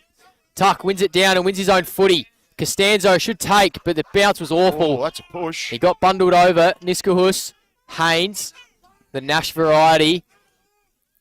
Outside of the boot, chipping ball into the middle. O'Brien. O'Brien and Gray in the sandpit having a bit of fun. Jeez, a couple of classy players there. The 2 champions, Geordie O'Brien and Sammy Gray. Tuck, Lycett, commands front position. Johansson couldn't quite. Gaffney, clever handball. Lycett fakes and kicks. Off hands, Tom Carter, clever tap. Carpenter, left foot. down the line, hugging that boundary. And it's that man again, Tom Gray. Very deep pockets here. I wonder if he could size him up from there. He's right up against the fence here with the Water Boys, Jack. Getting up close and personal, the crowd, Largs legends. And so are the viewers at home too. Thanks to Sir James Moody here on Filming Footy. He's sizing them up from the pocket, Tom Gray. Across the face, through for a minor score. So it brings the margin to single digits. So the margin back to 9 points on the Kieran who gets his scoreboard. Just taking their time with the kick in here. It's Costanzo, little jab to the pocket. Got one on the 45 there in Brown. Benson also on short. Goes the longer option down the line in the direction of Richard. Just goes a double clunk. Beautiful mark. Should be paid the 25. No need to be involved there, Sharrod. So the umpire does pay it. So Richard moves his way up to true centre wing far side. It's a big 25. Viscus get knocked over. So Richard goes to half forward over his intended target. Comes out the back to Coop Gaffney, the quarterback. Pumps that ball long, deep in the direction. Geez, that's a beautiful mark there to Niskus. So it's Tommy Gray. So well up the ground there, Gray. Worked his way up. He's got a couple on. Tries to draw the player. Wow. Well read there by Fensom. Peels one off. He gets it out wider. They quickly go through Wagner. Pumps it on the boot. Pearce in the unfortunate position. And Coop Gaffney. Easy mark. And slim pickings back here. Very slim pickings for a player of Coop Gaffney's calibre. Good pressure there, hell about. Forced Haynes into a bit of pressure, but he found Jack Gaffney. Wanted to honour Cooper, but gone down, Jack, in that centre cricket pitch there. Yeah, I think Hellabout might be grabbing the gonads there, so he should be okay. Carpeney evades one. Off hands. How does it bounce? Does it find a feet? A foot, should I say, but it's been bundled over for a minor. 8-point margin here. Kieran Haiketsu's scoreboard just ticking over slowly. 1 goal, 2 in this quarter for Port District. And Costanzo's going to bring it in for the Hawks. What does he have on offer? He has Hocking. So a couple of great mates there combining. Hocking's got it about 50 out from his own goal. Plays on, takes on Gould, who bundles him over as he's kicked it. So it's going to be downfield for the Hawks. Right on centre wing on this near side. So Costanzo wanted to take advantage there, couldn't. It's been brought back. Johansson gives it back to Jones, who is the recipient of the free kick. He's got Pearce down the line if he wants him. Goes in that direction. Pearce sits under it. Gets punched. Jeez, he gets pulverised by Montezek and Joey Brown. Brown mops up. Pokes one over towards Davison. Needs a kind bounce here. He's got Richard in pursuit. Richard takes him down. And a lovely tackle from Tyson Richard, who went bang, bang, bang. I hope we can get a look at that one on the Dartfish replay. You got Polax there, did Davidson. And Tyson Richard playing some inspiring football, and the pressure meters lifted here at the Country Living Home Reserve. Ball will be thrown in. Davidson up here against Fisher. Fisher will have the strength, one would think. And we'll have another little repeat and rinse. As the ball this time will be thrown up. 25 from home for Salisbury North. Would love a goal. Still yet to kick one in this term. And scoreless thus far. Pearce lurking. So's Hellabout. Just jumps on him. So some good work there by Kenny Carpeney. Fair way down the ground. Fensom in pursuit as well. Follow Carpeney down the ground. Comes to Fensom. And misses almost by a complete set of goals. I think he's hit that behind post. And that's a smothered ball. So that's why it's ricocheted off. And it would have looked like a spray to the viewers at home. So ricocheted ball, Jack. Ball is thrown in, 15 from home. Next goal, crucial. Richard being held off play by Montezek and Co. Shallow throw in, Pearce. The Slim Shady Bianco magic moment. Montezek ricochets to him, goes. And a lovely goal to Wagner. And Brody Wagner kicks something out of nothing. There's a little bit of a Bianco magic moment by Montezek and Co. For Brody Shallow Wagner. throw See in, this on the Pearce. Dartfish The Slim replay. Shady That was Bianco intelligent magic football moment. there from Montezek from Pierce. Ricochets, there Comes it goes. Wagner and Jake And a Wagner lovely goal slices and dices to Wagner. for a beautiful goal. And he's a goal-a-game player this year, Jakey Wagner. As we mentioned, spent 100% of his career, bar one season at United in the Adelaide Plains. And these Wagners just do love bobbing up for a goal, Jack. They do. He won the game virtually off his own boot at Glenunga earlier on in the season too, did Jakey. So he's got something special in him. Tuck now. Gets a charge, but Lysette just stands there almost and cops it. Big battering ram, Scooter Lysette. Pumps it inside 50. How does it fall? Jones mowed down Tommy Carter. Tommy Carter's got it. Looked a bit slower today, Jones. He hasn't had the time that he normally gets in the defensive unit today. Stakes have risen a bit for him. So Tommy Carter right in front of the Kieran Haiketsu scoreboard. His team down by 14 in this third term. Pumps it to the teeth of goal. Off hands, Hocking with a bit of poise. Wagner holds on. That's a beautiful mark. Great kick, great mark. It's the Brody variety. Doesn't have much to go to, so he's forced to go down the line where all the numbers are. Pierce, we've seen him fly a few balls today, and he gets it off hands. Good handball, Richard. Takes it on the second attempt. If Hellabout can bring this to ground, they are out, the Hawks. Hellabout takes it. He's got to kick it. He's mowed down by Gaffney. Sensational work by the gaffer. Out on the full. And Joey Haynes is going to bring it in for Port District. So Haynes, normally one of the most composed players in the Adelaide Footy League Division 1 company, goes to his brother Nashville. He's made to earn it by the Slim Shady Pierce. So the Nashville hugged up against the boundary line. Goes on the 45. Danger, danger, high voltage. Johansson steams through. Couldn't get his kick on target. So it was a bit of a push. Jakey Johansson pleading his case with the central umpire and just looks at him and says, no, you're not getting a free here, son. So we'll go back to Joey Haynes. This is where the game will be broken up here, Jack. These next 5 minutes just feel like the game is about to really open up. And if Salisbury North can get one here, it's going to go a long way towards a potential upset victory this afternoon. Jones punches back in. He's taken down. That's gone. So here we are. Joey Brown, he's been put forward into the forward line. He's normally the super quarterback. He goes in the direction of Fisher. He's been tunnelled under. And umpire says, let it go. Sammy Gray goes to Carpeney. Clever mark. Comes out to a broadcast side. He's got Ferns long down the line. Here comes the Nashville. Goes to Ferns. Good build up. And ends up out of play off the hands there of Benny Gould. Your man, Bombastic, with another spoil on Ferns too. So he's had his number this afternoon. It'd be interesting to see if Ferns rolls up the ground a bit. Obviously needs some coverage for Sammy McKay and Derizzi, who's out of the team today. Tuck nudges him under the ball. Richard's just come to the bench. Looks like he's getting a rub down. Haynes over the top. Sharp. He's got something special in him, but not this time. Out on the full. That's 3 shots now for the Hawks in a matter of minutes. Out on the full. Pressure meters lifted here for the District. They were getting shots on goal in the first half there, Jack. They're just really putting the clamps on the District, and they know they need to seize the moment now. This game is at boiling point, Matty. Yeah, it's about to erupt. Haynes now.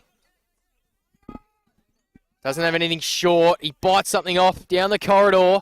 Miller Carter holds on. Costanzo there for company. He's got Davidson on the outer side. They execute the switch. Do they go forward now? They do. To a contest. Stokes. Niskahus. Good mark. Clever use of the body. What does the umpire say? Touch ball. Out of bounds. Niskahus is not happy. No, it wasn't. But he did juggle the mark, hence why the boundary umpire was spot on there. So the cavalry arrived.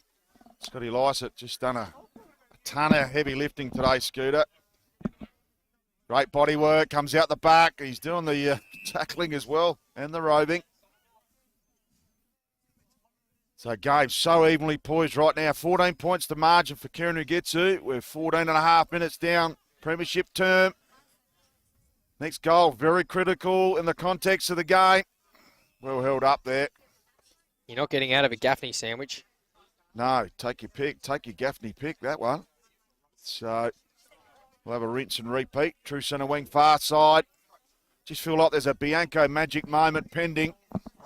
Ball thrown up. Lysa gets his hands on it. Carpety swoops. They dish off. Some good tackling by O'Brien on the captains. The two captains get amongst it. Comes out the back. Need to be clean here, Salisbury North. Goes in the direction of Halliburton. Davison. Halliburton maybe too smart, but he's given away the free kick. And Davison gets a healthy free kick and some respite for that defensive line. Goes to the Nashville. So Nashville at left half back. Hangs it up there, does Haynes. Fensom, sensational work. Tuck taken high. Fensom not allowed to go for the advantage. Tuck plays on. Sets it up. In the advantage of Sharp. Over the top of everyone. Hocking on the left. Ooh. Doesn't make contact with the footy. Passanidi. Geez, he almost tackled his leg off then. Riding him like a bull was Passanidi. It was the old Royal Stampede, that one. Promising signs here for the Hawks. They need a goal. For all their momentum, they need a major. Carter holds on at half-back for Port. Bombs it down the line. Ferns coming across Marciano. Great spoil. Plenty of play on that outer side today. 5-8 plays 8-4. This game is evenly poised. A lot of other teams in the Adelaide Footy League, when you hold a 3-goal lead, you probably think you're safe. Not against the reigning premier, with Big Lyset in the ruck who can do things like that and get the game going your way. Off hands, Niskahus beaten by Lawler, good handball. Put Marciano under a bit of pressure. Ferns wraps up Fensom, and it'll be a ball up right on the top of 50 for Port. So it'll be a huge goal opportunity here for the district. 1 goal apiece in this premiership term. The scoreboard's dried up for Kieran Ugetsu. Hopefully the floodgates open shortly. We did see that at the Cater Oval last week, Jack. There was a stack of goals. I think 10-goal final term between St. Peter's and Salisbury North. So we've seen the district score heavily on their home deck and final quarters as well. So it should open up. Good tap. Maybe some holding on in that ruck. Pops out. District with plenty of numbers need to be clean. Goes to Niskus. Wheels, deals. Goes backwards. Strong tackling. She's a hot potato out there. They dish off again. Geez, that's some smart work there. Well done by Stokes. Geez, he almost coughed it up. Gets a heavy hit. They play on. So they're out. Clever kick. Finds Wagner. Held in there by the Nashville. And it's taken out of play. We'll have a ball up. Left half forward for Salisbury North. Just putting it out there, Matty, it was a similar stage of the game a few weeks ago where Payneham held a 3-goal lead against Port. Similar scoreline, and Port District did not look back. They kicked 11 out of the last 12, and they won by 10 goals in the blink of an eye. They had the game on their terms. So that's the sort of level of footy that they're capable of. That sounds a little bit like Melbourne and Western Bulldogs in that grand final over in Perth that year. It was shades of that for sure. Pearce. Crunching tackles, but the ball comes out. Carpeny deep into Port District 50. Ferns. Sensational body work. Oof. And a clever mark. He's pound for pound one of the toughest footballers in the Adelaide Footy League, Jackson Ferns. And then there's a brilliant one-on-one mark. Did a ton of heavy lifting there. Protected the drop of the ball. Held Marciano at bay. Marciano's probably giving up 8 to 10 kilos, I would suspect. Not to mention the years of league gym experience Ferns has. So he's eyeing them up. 45-degree angle, Jack Ferns. Umpire does not move. Crucial goal for Port District. Ferns has. So Ferns slots through his first on the eyeing Kieran them up. Ugetsu scoreboard. 45-degree angle, Jack Ferns. Premiership term. Umpire does not And the scoreboard move. all of a sudden back Crucial to 4 goal for Port points. District. 6-8-48 to 8-4-52.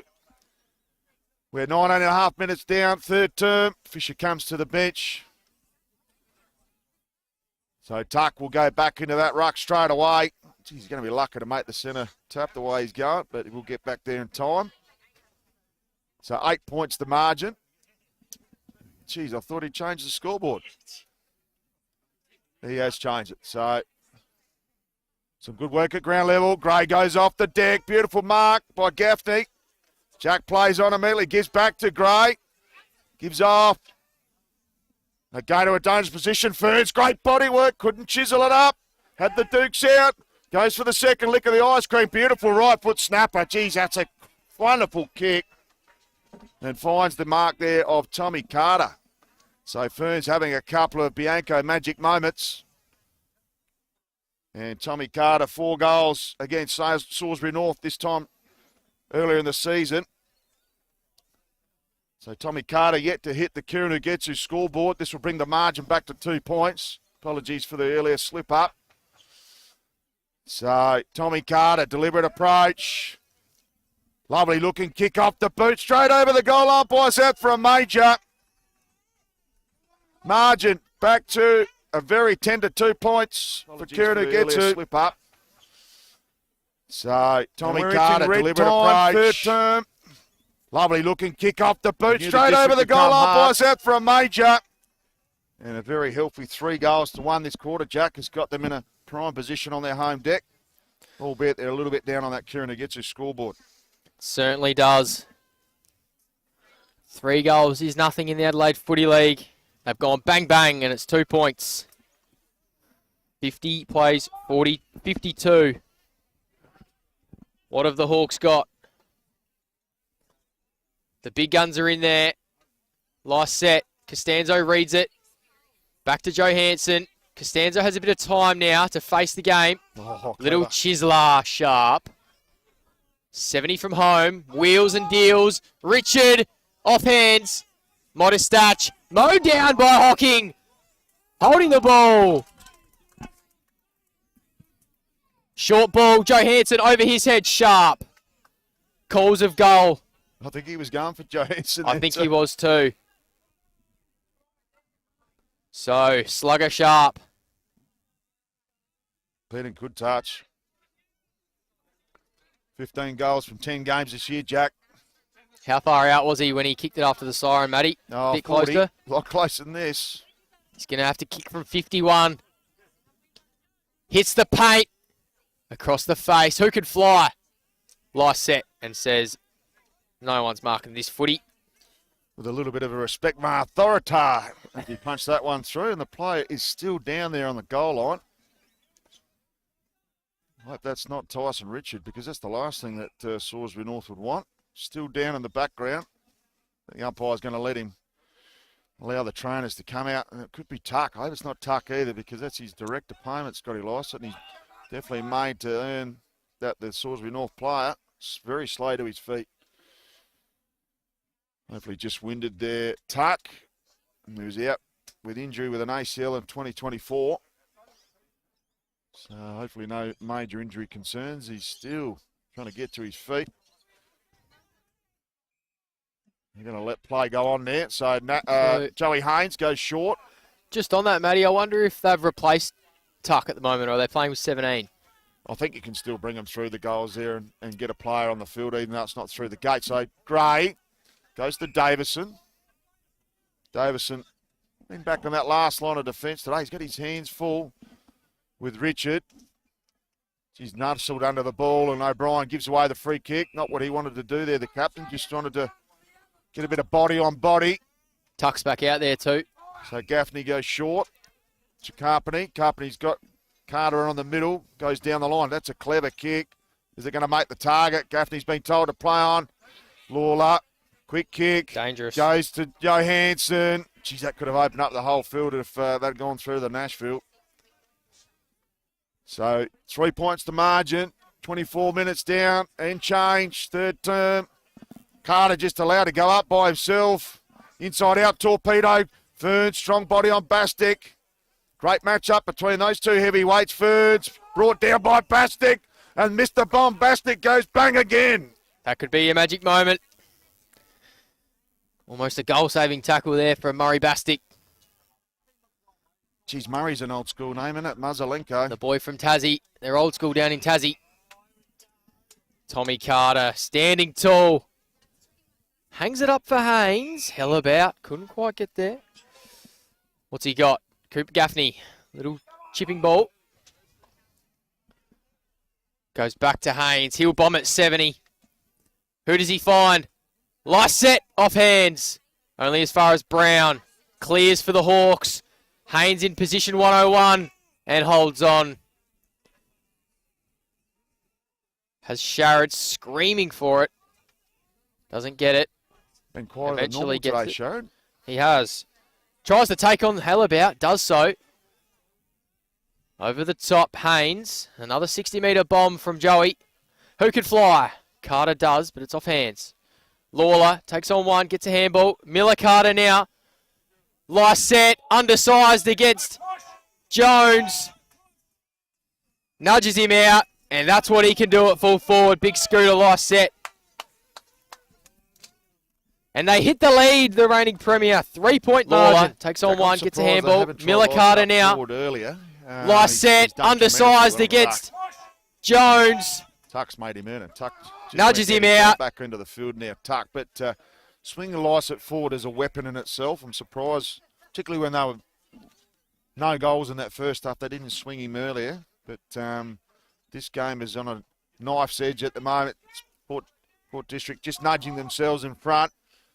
26 minutes and change down third term. Can Salisbury North get one late? Whoever gets this, there could be one more goal left out here, Jack, I think, in this last couple of minutes. So Carter up into the ruck, comes to Joe Hanson. He's played most of this third term on the ball. Goes to Niskus, whacks it inside, forward 50. Ferns overruns it. Murray Bastick, the bombastic. Goes the long pump. Goes in the direction of Sharp and Costanzo. Good tap on by Costanzo. Comes to Sharp. Tries to paddle. Plenty of numbers here for the district. Carter swung into the ruck. Not his best looking kick. And bombastic as he does. Just well weighted in his direction. I think he's had the better of Ferns for most of today. So just to give himself a bit of a reprieve. Comes out towards Lawler. And Lawler, he's had played 100% of the game since 2021. So huge kudos to him. Goes to Joe Hanson. Richard tries to get involved. Comes towards Davidson, and as deliberate as you like. And an old school defender just ushers that one over the boundary line. We'll have a throw in right in front of the Largs legends. Time on. Third attempt for Kieran, who gets it. Final home game for season 2025 in the regular season for Port District. So they will want a big performance and remain undefeated at home in 2025.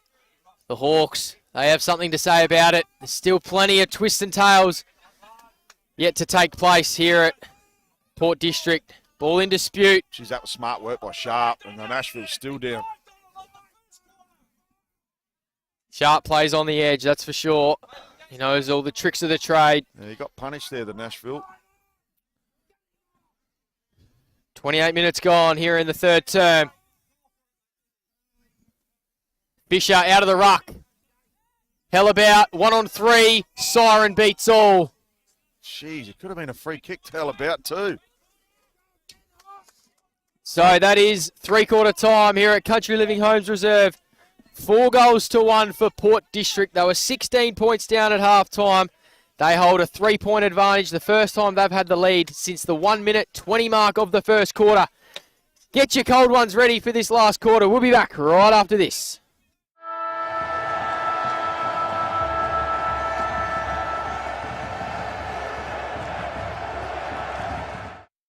Get a quick and easy low-rate car loan from Police Credit Union today.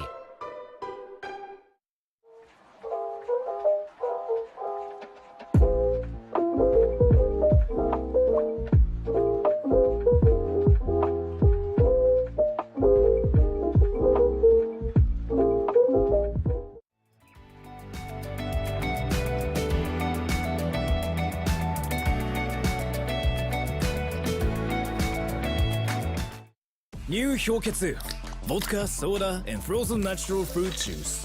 Hello, yes.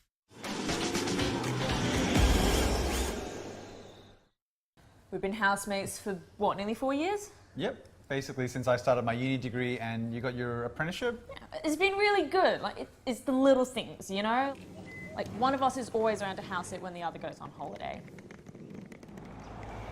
and one of us is always ready to help the other out of jam. I don't know. Yeah, happen again. It's usually me. My HECS debt doesn't leave a lot of room for holidays or working transportation or food. But it's worth all the debt, right? No. But what about your debt? Debt isn't a problem for me. I get paid to learn.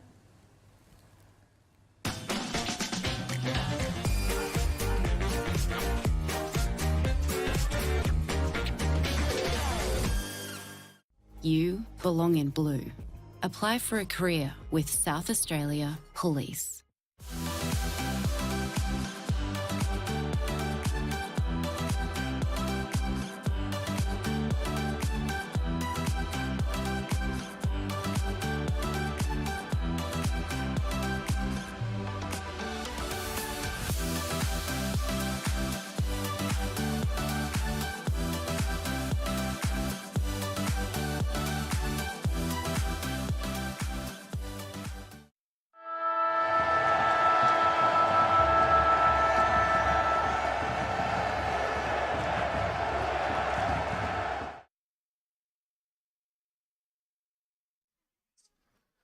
We have an absolute rip snorter of a last quarter coming your way on Filming Footy in the BTR Excavations Division 1 Adelaide Footy League. Match of the round, match day live. Thanks to Filming Footy, it was Port District in the third quarter. Coach Josh Ramsey on screen will be very happy with his troops. 4-2, plays 1 goal 1 in that third quarter. They were down by 16. They hold a 3-point advantage. Make sure you get your cold ones ready and tune into this last quarter because it's going to be an absolute cracker. I'd love to know what Luke Harbour was saying there in the huddle. Matty Gale, what did you make of that third quarter there, mate? Port Districts just got the elder statesmen together at half time there and said, let's just get our game back on and get it back on our terms.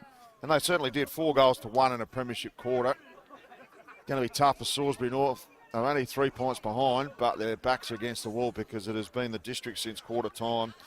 25 points they were down by at quarter time, back to a 3-point lead at 3/4 time. So it's been a tremendous turnaround, and it's been an 8-goal-4 since quarter time turnaround.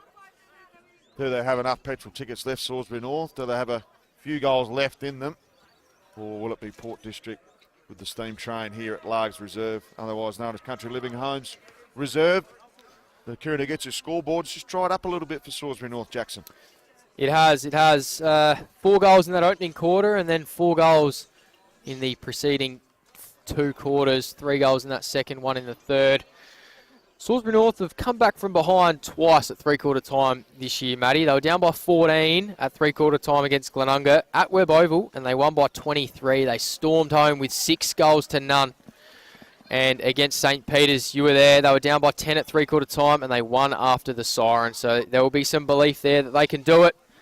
It's a matter of if they can put it into action. As we go around the grounds, just quickly, Sacred Heart 11 points to the good against St. Peter's. That result is affects Salisbury North here. Payneham Norwood Union, they're going down to Div 2, it looks like. They're 37 points down. Ross Trevor, 15 points in front of Golden Grove at Harpers Field. And Broadview, it looks like they're going to remain winless. They're down by 30 points at 3/4 time against Glenunga at Webb Oval. Hey, Davis will have a handful up there. Be proving to be a handful, no doubt about that one. So the big guns are in there. O'Brien, Brown, Tuck, and Wagner for the Hawks. Mitch Gaffney, Kenny Carpenter, Sam Gray, and of course big Scooter Lyset, who got on the end of one at the end of that third term. So we've seen this before from Port District, starting off a little bit slow, and they come home with a wet sail. What does Salisbury North have? Make sure you stick around on Filming Footy in this last quarter to find out. Umpire just getting his bearings, getting settled. And he says, all right, let's go. Lyset and Tuck. Lyset, Gaffney and O'Brien both holding each other. Umpire says play on. Good umpiring. Wagner clears with a long ball. How does it bounce? Good bounce. Who does it fall to? Joey Haynes. Head over it there was Sharp. Balls to Nash Haynes. Gets a handball out. Was he taken high? No. Play on. Sharrett head over it and burrows through. Cooper Gaffney. Back to Joey Haynes. Kick smothered. Tuck. It's going to get mowed down. Is mowed down by big Scooter Lyset. We're so accustomed to seeing that with Lyset. He doesn't just tackle you. He brings you to ground and makes sure you know that you've just been bear hugged by the big man. Umpire just getting a bit of camera time. Gray, left foot ball, Fensom. He's been quiet today. He's had a very good year. Ferns keeps it in, wheels. Carter, both players have run under it. Tom Gray, out bodies Callum Brown. He slips in the sand pit. Tommy Carter, handball, Harry Dwyer for goal number 2. Great forward craft there by that forward pack of players for Port District. Out bodies Callum Brown. Between the four He slips in the sand pit. Tommy Carter, handball, Harry Dwyer for goal number 2. Well, Harry Dwyer's the beneficiary, and that's his second. Tommy Gray on one leg down there, Jack. So beautiful work by Harry Dwyer. Opportunist forward. And that was a fantastic goal. And licked his lips. He's got a daily double today.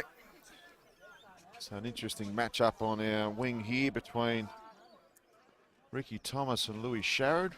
Bit of a height mismatch there. Costanzo re-enters the Country Living Home reserve. And it's a 9-point margin in favour of the district on their home deck. Still undefeated in 2025. Lysak just commandingly whacks it on the boot in the direction of Ferns. Strong jukes. So nothing Basti could do there in a matchup with a couple of big heavyweights. And Ferns kick one in the third term. Bastic's probably had the better of him for 3 quarters. Can't allow Ferns to get off the chain because you'll kick 2 or 3 in this final term. So Ferns deliberate. Enters the tarmac. Calls for Chewy on the boot from the crowd. So Ferns loves this situation, pumps it, goes to the left there, the umpire, and that's where it ends. So minor score. Double digits. Double digit margin, 10 points for Kieran Ugitsu. That'll be the highest lead thus far for Port District, Jackson. Yep. Before 3-quarter time, they only led by 1 point, and then it was all Salisbury North until right on 3-quarter time where they pipped the lead. Joey Brown now for the Hawks. To a big pack of players. Comes to ground. Wagner held, got a soccer away. Fensom keeps it in front. Sharp. Handball out, Fisher. In dispute. Fensom now. Plenty of players around it. Sharp, kick smothered. Handballed forward. O'Brien, he's been relatively quiet compared to his lofty standards. Now it's found its way to Stokes. The Hawks go forward. Richard was outbodied. Haynes read it well. Chipping ball to Sharrod. It's probably gone about 14.5 metres. Umpire says 15. He's got Gaffney working for him on this near side. How does it sit? Sits well enough. He held on. Just has to backtrack a little bit, does Coop Gaffney. So Coop Gaffney sizes him up. He's got one on short on the 45. Goes to his captain, Sharrod, who's starting to lift in this term. Cooper Gaffney gets it back from the 1-2. Driving ball. Goes in the direction of Lyset. He's made his way down the round. Running tuck, rugged. Goes to the pocket. Tommy Gray couldn't take the mark. He's in a great position because Callum Brown didn't know where the ball was. And he went the fend off. And that was his prior opportunity gone. So some strong tackling there. Great work on that far pocket. So need some composure here, Salisbury North. And they need to hit the Kieran's who gets his scoreboard. That's an understatement. Goes in the direction of Tuck. Richard coming in late. Nashville getting hungry, the Nash. Good work by Joey Brown. Goes to Wagner. He's mowed down by the Nashville. Great tackle. And the Nash didn't need to do it, but he's rubbed Wagner into the ground. So right in the heart here of the Country Living Home Reserve, the Nashville Haynes goes to the pocket. Lovely body work by Miller Carter. And the umpire agrees. Bastic not very happy, kicking the turf in disgust. So Miller Carter loves this situation. The Port Adelaide top-up player from 2021 to 2025. 24 games for both the Port Adelaide Maggies and the Woodville West Torrens Eagles. So knows these pockets intimately well. Miller Carter sizes up the big sticks. Man on the mark, 40 from home. Deliberate approach. Lovely looking kick off the boot. Straight over the goal line by his head for full boot. Beautiful goal to Carter. And the margin starting to get concerning. Deliberate approach. Lovely looking kick off the boot. 16 points for Kieran to get to it. By his head for full boot. Beautiful goal to Carter. And the margin starting to get... And it's been one-way traffic this quarter, Jack, which is concerning. Very concerning. If you are a Hawk fan, if things keep going the way they're going, and at Sacred Heart too, the Hawks will find themselves out of the 5 at the end of tonight. Massive clash next week where they do take each other on, and the winner will play in the 2025 final series. But plenty of time left here, and Lysette is having his say this afternoon. Good spoil, Fensom. Hocking, he'll hit it hard. He does. Marciano, good by foot. Bastic, Lawler. He's got Costanzo on in the middle of the ground, and Hocking. Oh, he smashed him. That's weeks. You're not playing finals for that one. You are gone. So Mitch Gaffney will come Hocking, up to he'll hit it hard. The tribunal he does. suspect during the week. Marciano, good by foot. Let's face Bastic, it. Lawler. Look at it on the Darfish replay. Costanzo on in the middle of the ground, and Hocking. Hocking gets one forward. again. So Hocking too high. And I don't know why there wasn't a free kick upfield, because that was a terrible punch. Jeez, very ordinary couple of minutes of football. And the head trainers from both teams heading out. So Hocking, he's been in the meat, in the sandwich the last couple of plays here. And he'll just take his time as well. For his size, he doesn't shy away, does he, Matt? Oh, he got pulverised by Gaffney. And that will come under the match review committee, no doubt. Colin Rouston will be all over that like a fat kid on a cupcake. Don't worry about that one, Jack. So Miller Carter trying to get to his feet. And the ball in the hand of Tyrrell Hocking. He's got one out wide here in Lawler. Jarrett in pursuit of him. And Joey Brown also... Probably going to have to go to Joey Brown, one would think. Got Hellabout on as well. Goes back to the last line of defence to Murray Bastic. So Bastic goes out wide, bit of height on that ball. Too much height for Jones and easily punched over by Carpenter. They just need to settle it down here for the next minute or two here, the Hawks. Reclaim a bit of field position. And some possession of the footy too. They can't be going back like that. That just plays into Port District's hands. At all costs, they need to play it fast. Haynes to put the nail in the coffin. Out on the full. No, just snuck in for a minor score. So still 3-goal game. So Bastic with the kick-in duties. Love the Mr. Bombastic to go bang, but he goes the short one to Joey Brown, who's been swung back into defence. Spent the third term on the half-forward line. Goes to Hellabout. Lovely kick. Need to take the game on, Salisbury North. They've gone into their shell somewhat. They've got a couple on the 45. Not much down the line because Lycett's lurking up against Richard.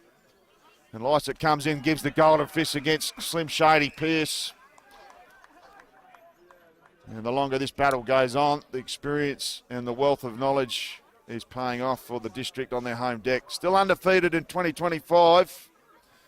They get a second home final here. No doubt they'll almost guarantees them a free ticket to the big dance. Pearce comes as the third man up. That's a throw. Should have been paid. Gaffney dishes off. Some smart work. Sharrod high up and under. And Murray Bastic, beautiful mark in front of Ferns. He's got Sharp on. He goes over his head. Costanzo, he's got a fly. Brought to ground by Gaffney. Nash Haynes, first on the scene. Bit of time. Hellabout doesn't quite dispossess. They've got so much poise back there, do Port District. Jack Gaffney to his brother Cooper. Does not stop running, this man. Front of the Kieran Haketsu scoreboard. His team 17 points in front. 10 minutes gone last quarter. Haynes drops what he should have marked.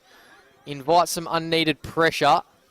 But has time to make amends. Sharrod. He's got Passanidi working extremely hard. But he's going to burn him. So Passanidi will do a U-turn and go again. Sharrett, Haynes.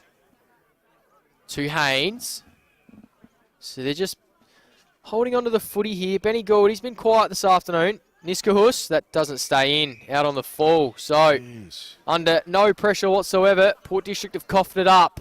And so is Geordie O'Brien over Richard's head, and Monty Statch holds on. So Modizek, sizing up his options, goes back to Joey Haynes, pumps that ball, drives it towards Ferns. Him and Bastic had a enthralling battle.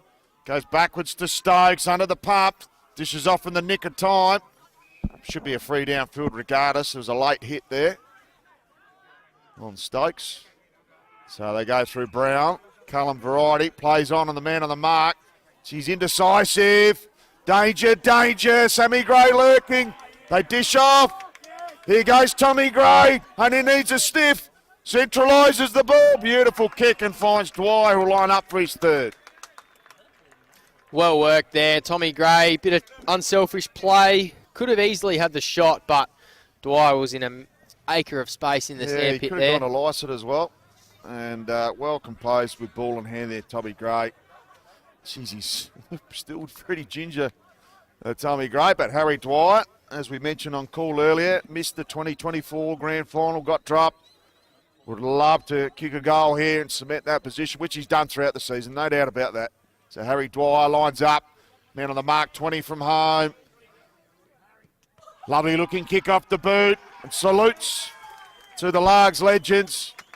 Impressive second half here from the district, and they continue to build on their lead. And margin out now to 23 points. So Harry Dwyer lines up, man on the mark, 20 from home. I think it might be stuck up in the tree.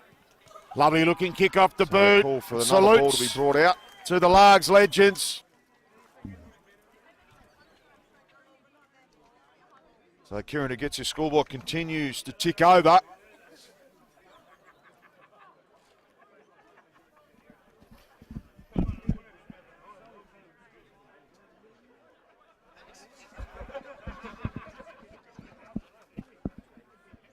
So, ball up now. Carter in the ruck. Fist it forward. Sam Gray has time to lower the eyes. Nice set. Just over there.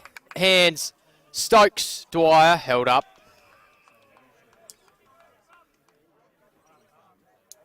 So, do Port District have one more killer blow? It's 23 points. Last set. Ferns. Handball over the back. Clever. Dwyer. How does it bounce? Through for a minor score.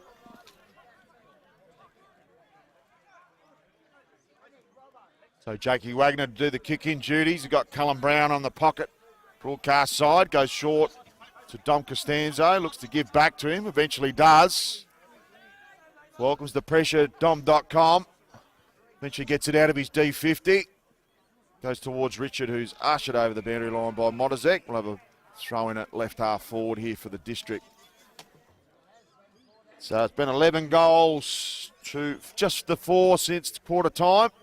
It's a 25-point margin at quarter time. 16-point margin in favour of Salisbury North when they cut the Oranges, and it was 3 points to the favour of the home team as they turned for home. Passaniti, clean set of Hills, goes out wide to Niskus. Lovely chest mark made to earn it. Stokes really drilled him into the ground. Goes to the pocket, looks for Lycett, lovely delivery. Look at that. So Lycett plays on.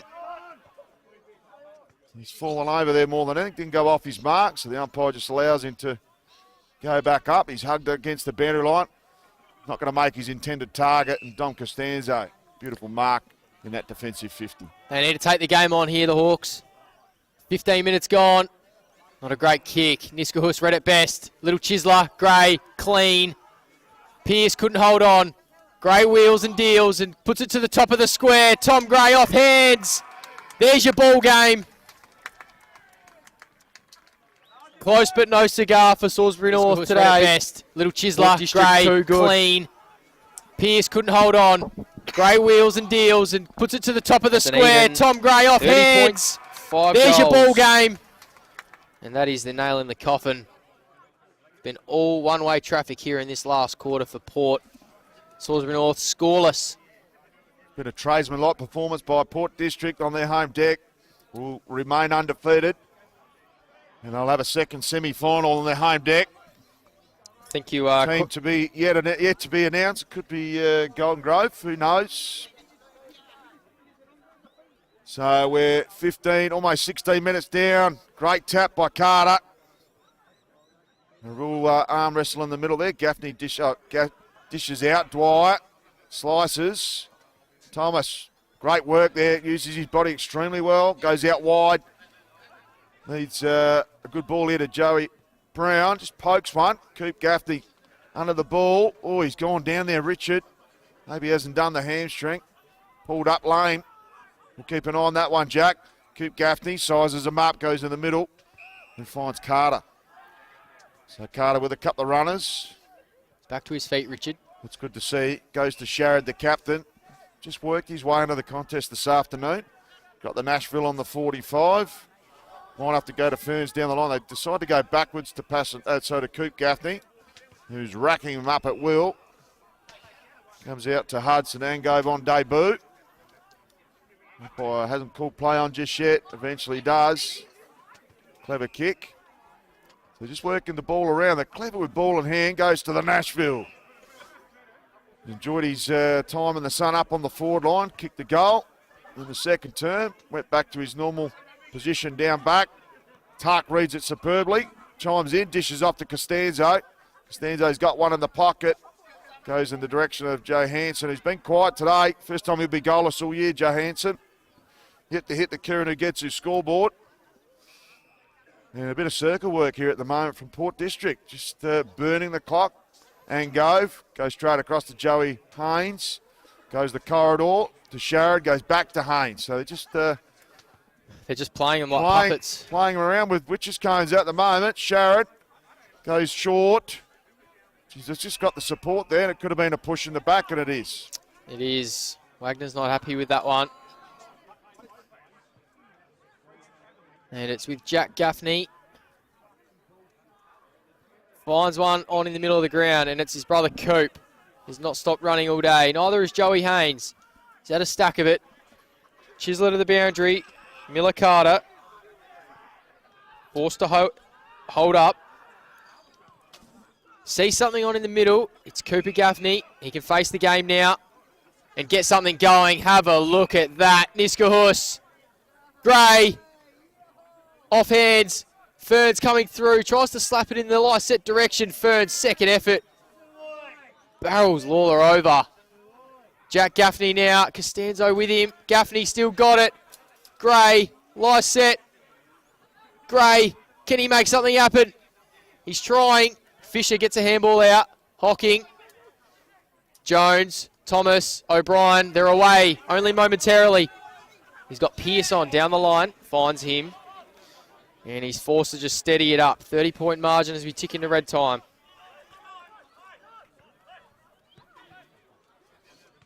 So not much on up forward. Goes to Hellabout. And easy pickings for Joey Haynes. Goes inboard to Kenny Carpeny. Goes to switch again further out wide. To the Nashville. The Nash has got a couple on in the middle. Sizes up. Coop Gaffney. Goes a bit longer to Carter. So Miller Carter. Goes to the pocket. Goes to Benny Gould. Gets the ride on Tark. Bit of a foot race at ground level. Sizes up there. Good work by Jack Gaffney through the corridor to Dwight, who could line up for his fourth. This could be a day out for Harry Dwyer. He's a smart forward, opportunist style, and can play a bit of a hybrid role. He's got rid of the long locks this year, so no hair in the eyes. Been a wonderful afternoon at the Country Living Homes Reserve headquarters here. Pearce just getting involved in some off play with Niskus. Niskus really getting in the mind there of the Slim Shady. So lining up. Beautiful approach. Kieran gets his scoreboard's been on fire this quarter. And there's another one. Harry Dwyer slots through his fourth. And a game high margin, 36 points. And it's been a comprehensive display by the home side this afternoon. Massive turnaround, 25 points. They were down by at quarter time. Kieran gets his scoreboard's been on fire this quarter. There's another one. Harry Dwyer slots through his fourth. Has been all one way since half time, that's for sure. 9 goals to 1 since half time. That's their 5th of the quarter.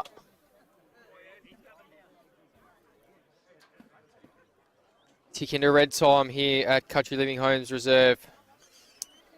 It's 7 out of 8 games now for Port District here, where they've registered 23 or more scoring shots. So they absolutely pile it on here at home. Haynes cops a falcon for his troubles. Haynes goes backwards. Pearce on the end of it. Does he get a boot on it? He does not. So that's just the story of the second half for the Hawks, unfortunately. It's been a spirited display. Undermanned. And I know we throw undermanned around a little bit loosely at times, but the couple of outs that they've had today, they're crucial, aren't they? Not only to this week, but their finals chances next week as well against Sacred Heart. Haynes now in front of the Largs Legends and the new construction site with the Port District club rooms next year. Bastic intercepts, plays on. Sharp, time to face the game. Get it inside 50. Hell about. Flies and holds on. Mark. Good mark.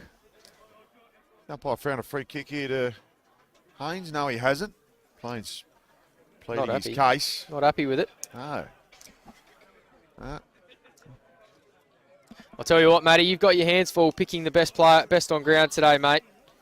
And the best team, man. There's a few blokes putting their hand up. And hell about now for his second of the day. 45-degree angle. Distance not a problem. And hangs it out to the right and does not register a score.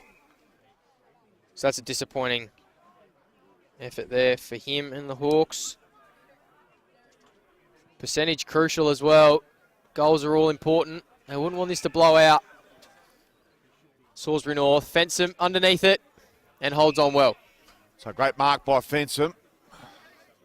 Got one on the 45. There it goes there. Little dart. Finds Stokes. So they do have the switch on. They can go through Cullen Brown and Bastic if they want to get the switch on. Bastic will be the recipient. Carter coming in late. Bastic up to the occasion. Almost stripped of it from Carter.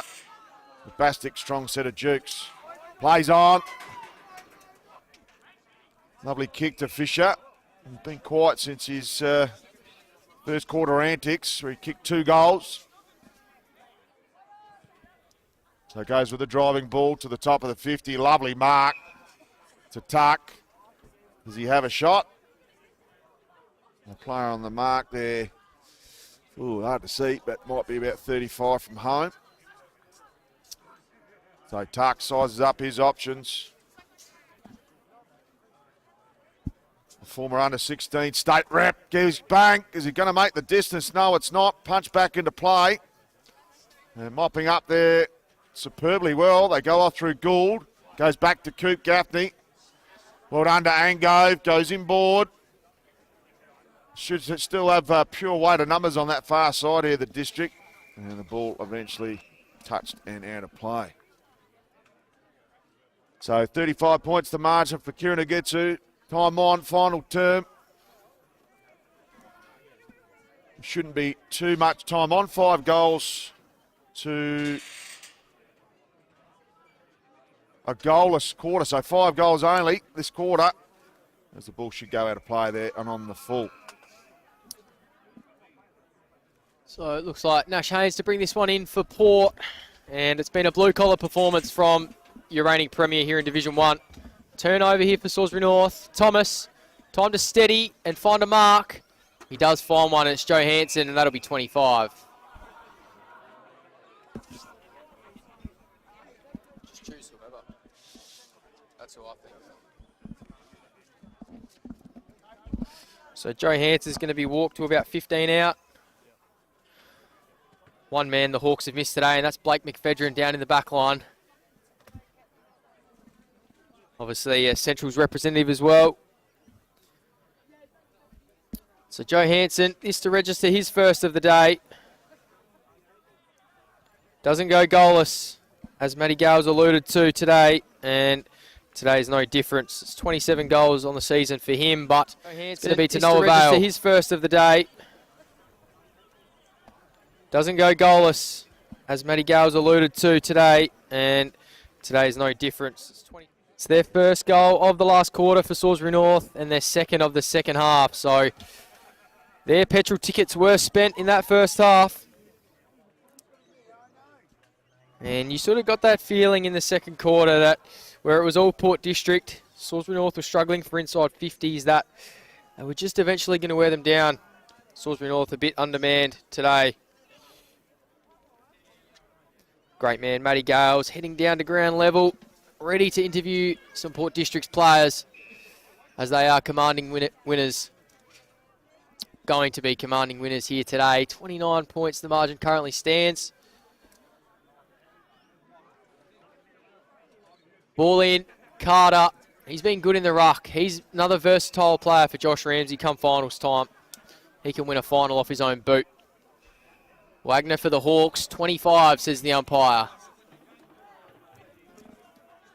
And Wagner might be able to have a shot for his second, or will he find a pass? He's got the distance, but he's gone with a little chiseler. Missed his target. Eventually gets to Joe Hansen on the bounce. Costanzo, time to go back.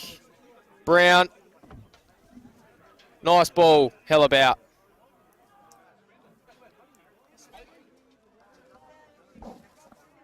So he's going to go back, Ant Hellabout, 27 minutes gone. Percentage all important here for Salisbury North in their chase for a final spot. And he's put it to the near side. That's a couple of shots in this last quarter that he's burnt. 1 goal 2 for the Hawks in this final quarter versus 5 goals 3. So it's 13-11, plays 9-7. And Port District are flexing their muscle once again here in the Adelaide Footy League. Sam Gray, eyes off the ball and clip Joey Brown high. So Joey Brown's got it on centre wing. Short ball in, Wagner. He's got Thomas on short in the middle of the ground, just hovering in a pocket. He's going to get it in long. Hocking, he's going to take it on the chest. Great kick, great mark. Kicked it to the space and Hocking led into it. Unfortunately for Tyrell, it's not going to be some last quarter heroics like last week, where he kicked the goal that salvaged a point for Salisbury North, right on the siren. As we tick over 28 minutes here in this last term. 45-degree angle. And he's hung it out to the left, and it's not going to come back.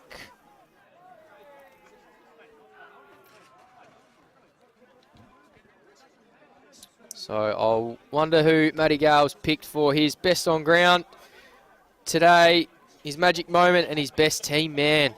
Leave it in the great man's hands. Haynes pumps it out of defence. 70-metre bomb. Burns couldn't hold on. Gaffney to his brother Mitch. Kick smothered. Costanzo. And there is your siren. So for Port District, they finish off the regular season in style on their home deck to the tune of 13-11, 89 to 98-62, with a commanding second half performance once again from Port District, something we've become accustomed to this year. They've started off slow. I bet it's tearing Josh Ramsey's hair out.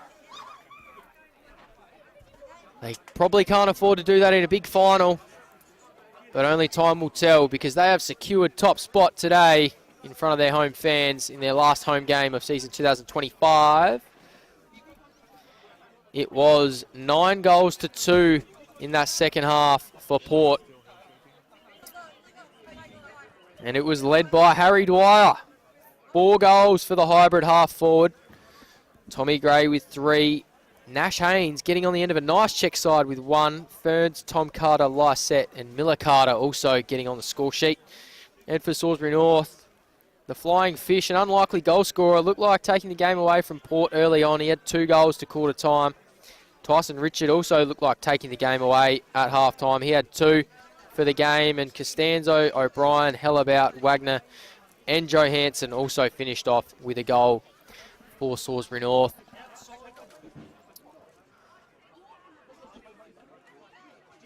So for Salisbury North, it's to next week for them, where they take on Sacred Heart away. Oh, sorry, at home. in round 9 in the previous meeting this year. It was a 7-point loss for them. Shot came home with a wet sail and got it done on their home deck.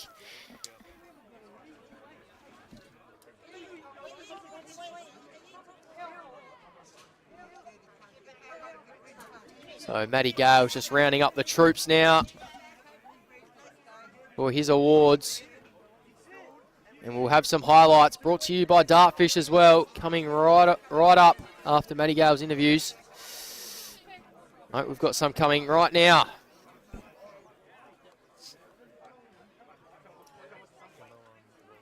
Around the grounds, don't have any updated scores around the grounds just yet as well. So that'll be interesting. We'll have them as they come through. It was Jacob Fisher.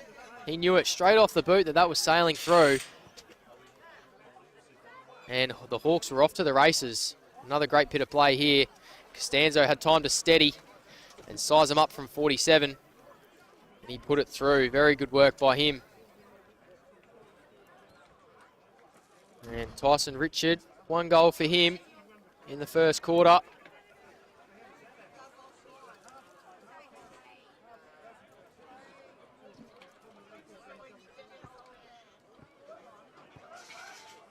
And Joey Haynes from fullback. This was a great bit of play for Port. Sam Gray over the top.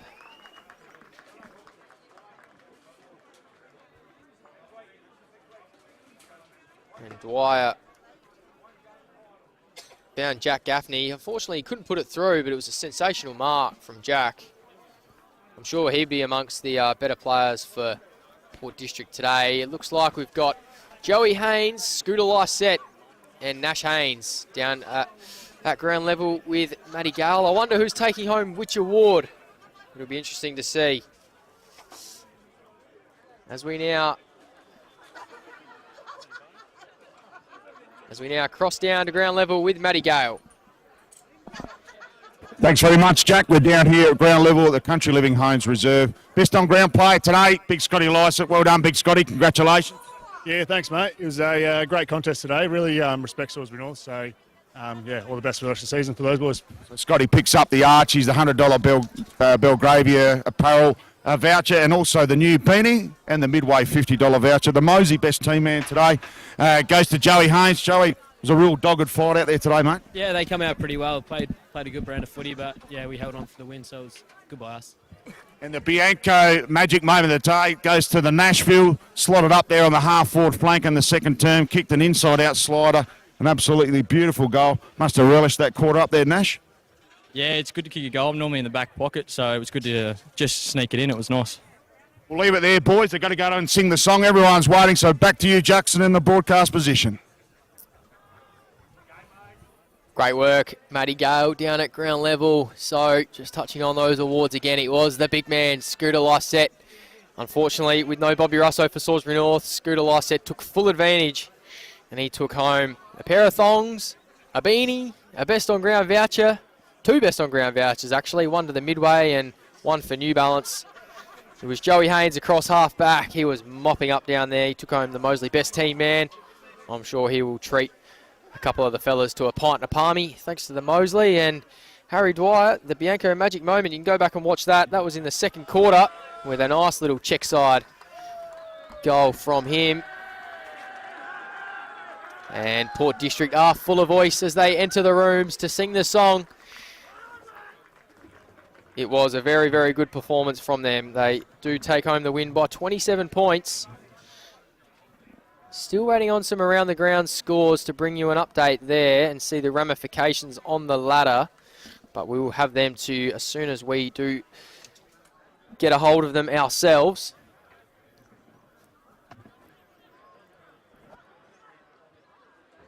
Game was played largely between the arcs in the first quarter. But then Port District really took control. Great goal from Tyson Richard in the second, and he loved it.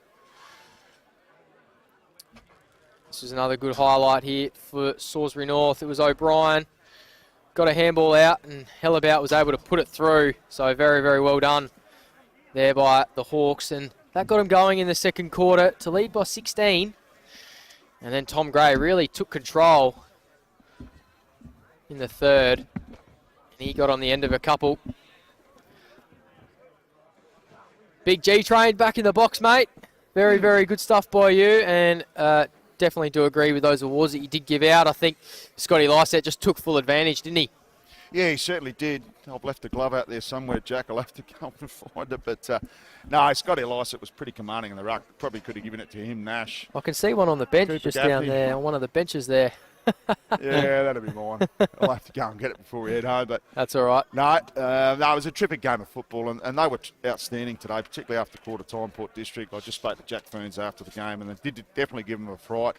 I reckon I mentioned about 25-minute mark of the first term, they finally got their structure right behind the ball. Yep.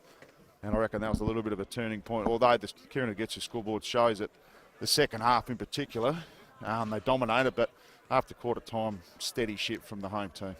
Yeah, it certainly was. It was a very, very comprehensive performance. Just touching on those goal kickers again, it was Harry Dwyer. I'm sure he might be in the votes, especially for Josh Ramsey. He ended up with 4 majors. Tommy Gray kicked 3, and it was singles to Nash Haynes, Ferns, Tom Carter, Miller Carter, and Scotty Lysett. And for Salisbury North, the Flying Fish, Jacob Fisher kicked 2, and so did Tyson Richard. And it was singles to Jakey Wagner, Joe Hansen, Costanzo, O'Brien, and Hellabout. Finished off with 1. Thanks to our sponsors today for bringing you today's broadcast. It's High Five E-Bikes, Custom by ITC, Jag Meatworks, Kimberley Resorts, Sports Interactive, Dartfish, Archie's, Classic Clashes, and of course Filming Footy, bringing you the live coverage today of BTR Excavations Division 1. It is our pleasure to bring you the coverage of the footy each and every single week. And we only have one minor round game left to go, Matty, before we are entering finals time, the business end. And we thought it was going to be a dour day with wintry weather, but the sunshine is still around and gives us a good indication that finals are just around the corner. Yeah, certainly is. The old breeze has kicked up from Larks Bay. I could tell you what, it's gone straight through the broadcast position. But a big thank you to Sir James Moody. He's put this all together today. Big thanks to Darcy Sharp, Yushin on camera. Jackson, wonderful to work with you. I'd love to get back in this stream team again with the stream team, but been a magnificent afternoon. Great game of footy, and we absolutely loved it. Yeah, I'm just trying to get some around the grounds, and I do have some around the grounds now, so we'll just touch on them before we do go. And Sacred Heart got the job done by 10 points against St. Peter's, so that is huge. It sets up a massive, massive clash next week between Salisbury North and Sacred Heart. The winner of that will play finals this year in the BTR Excavations Division 1. And we have a flip at the bottom of the table, Matty. Prince Alfred got the job done at Payneham by 36 points, so they will leapfrog Payneham into not 8th, and then Payneham will go down unless something crazy does happen next week. Golden Grove, 3-point winners, Matty. 3-point winners. Very much so. Glenunga got the job done against Broadview, 29 points there, so Broadview have one more game to get a win. If not, they're going to wait till Division 2 and 2026 to register another win for Jack Fergus in charge there. As you did touch on there, Matty, thanks to all the production team that bring us the stream every single week. Thank you to John Douglas and for bringing this to you as well.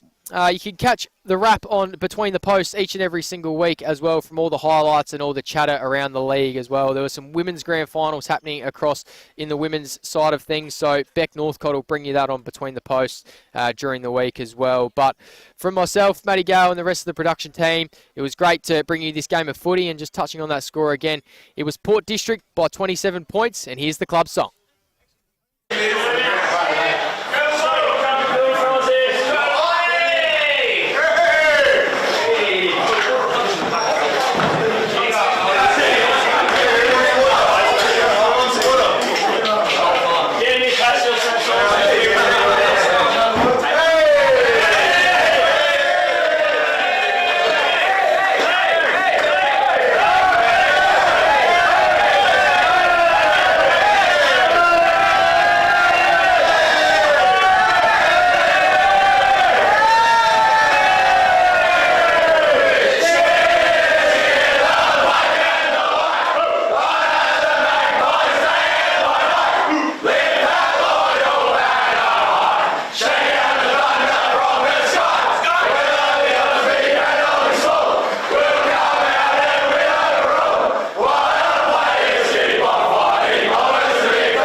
Bye.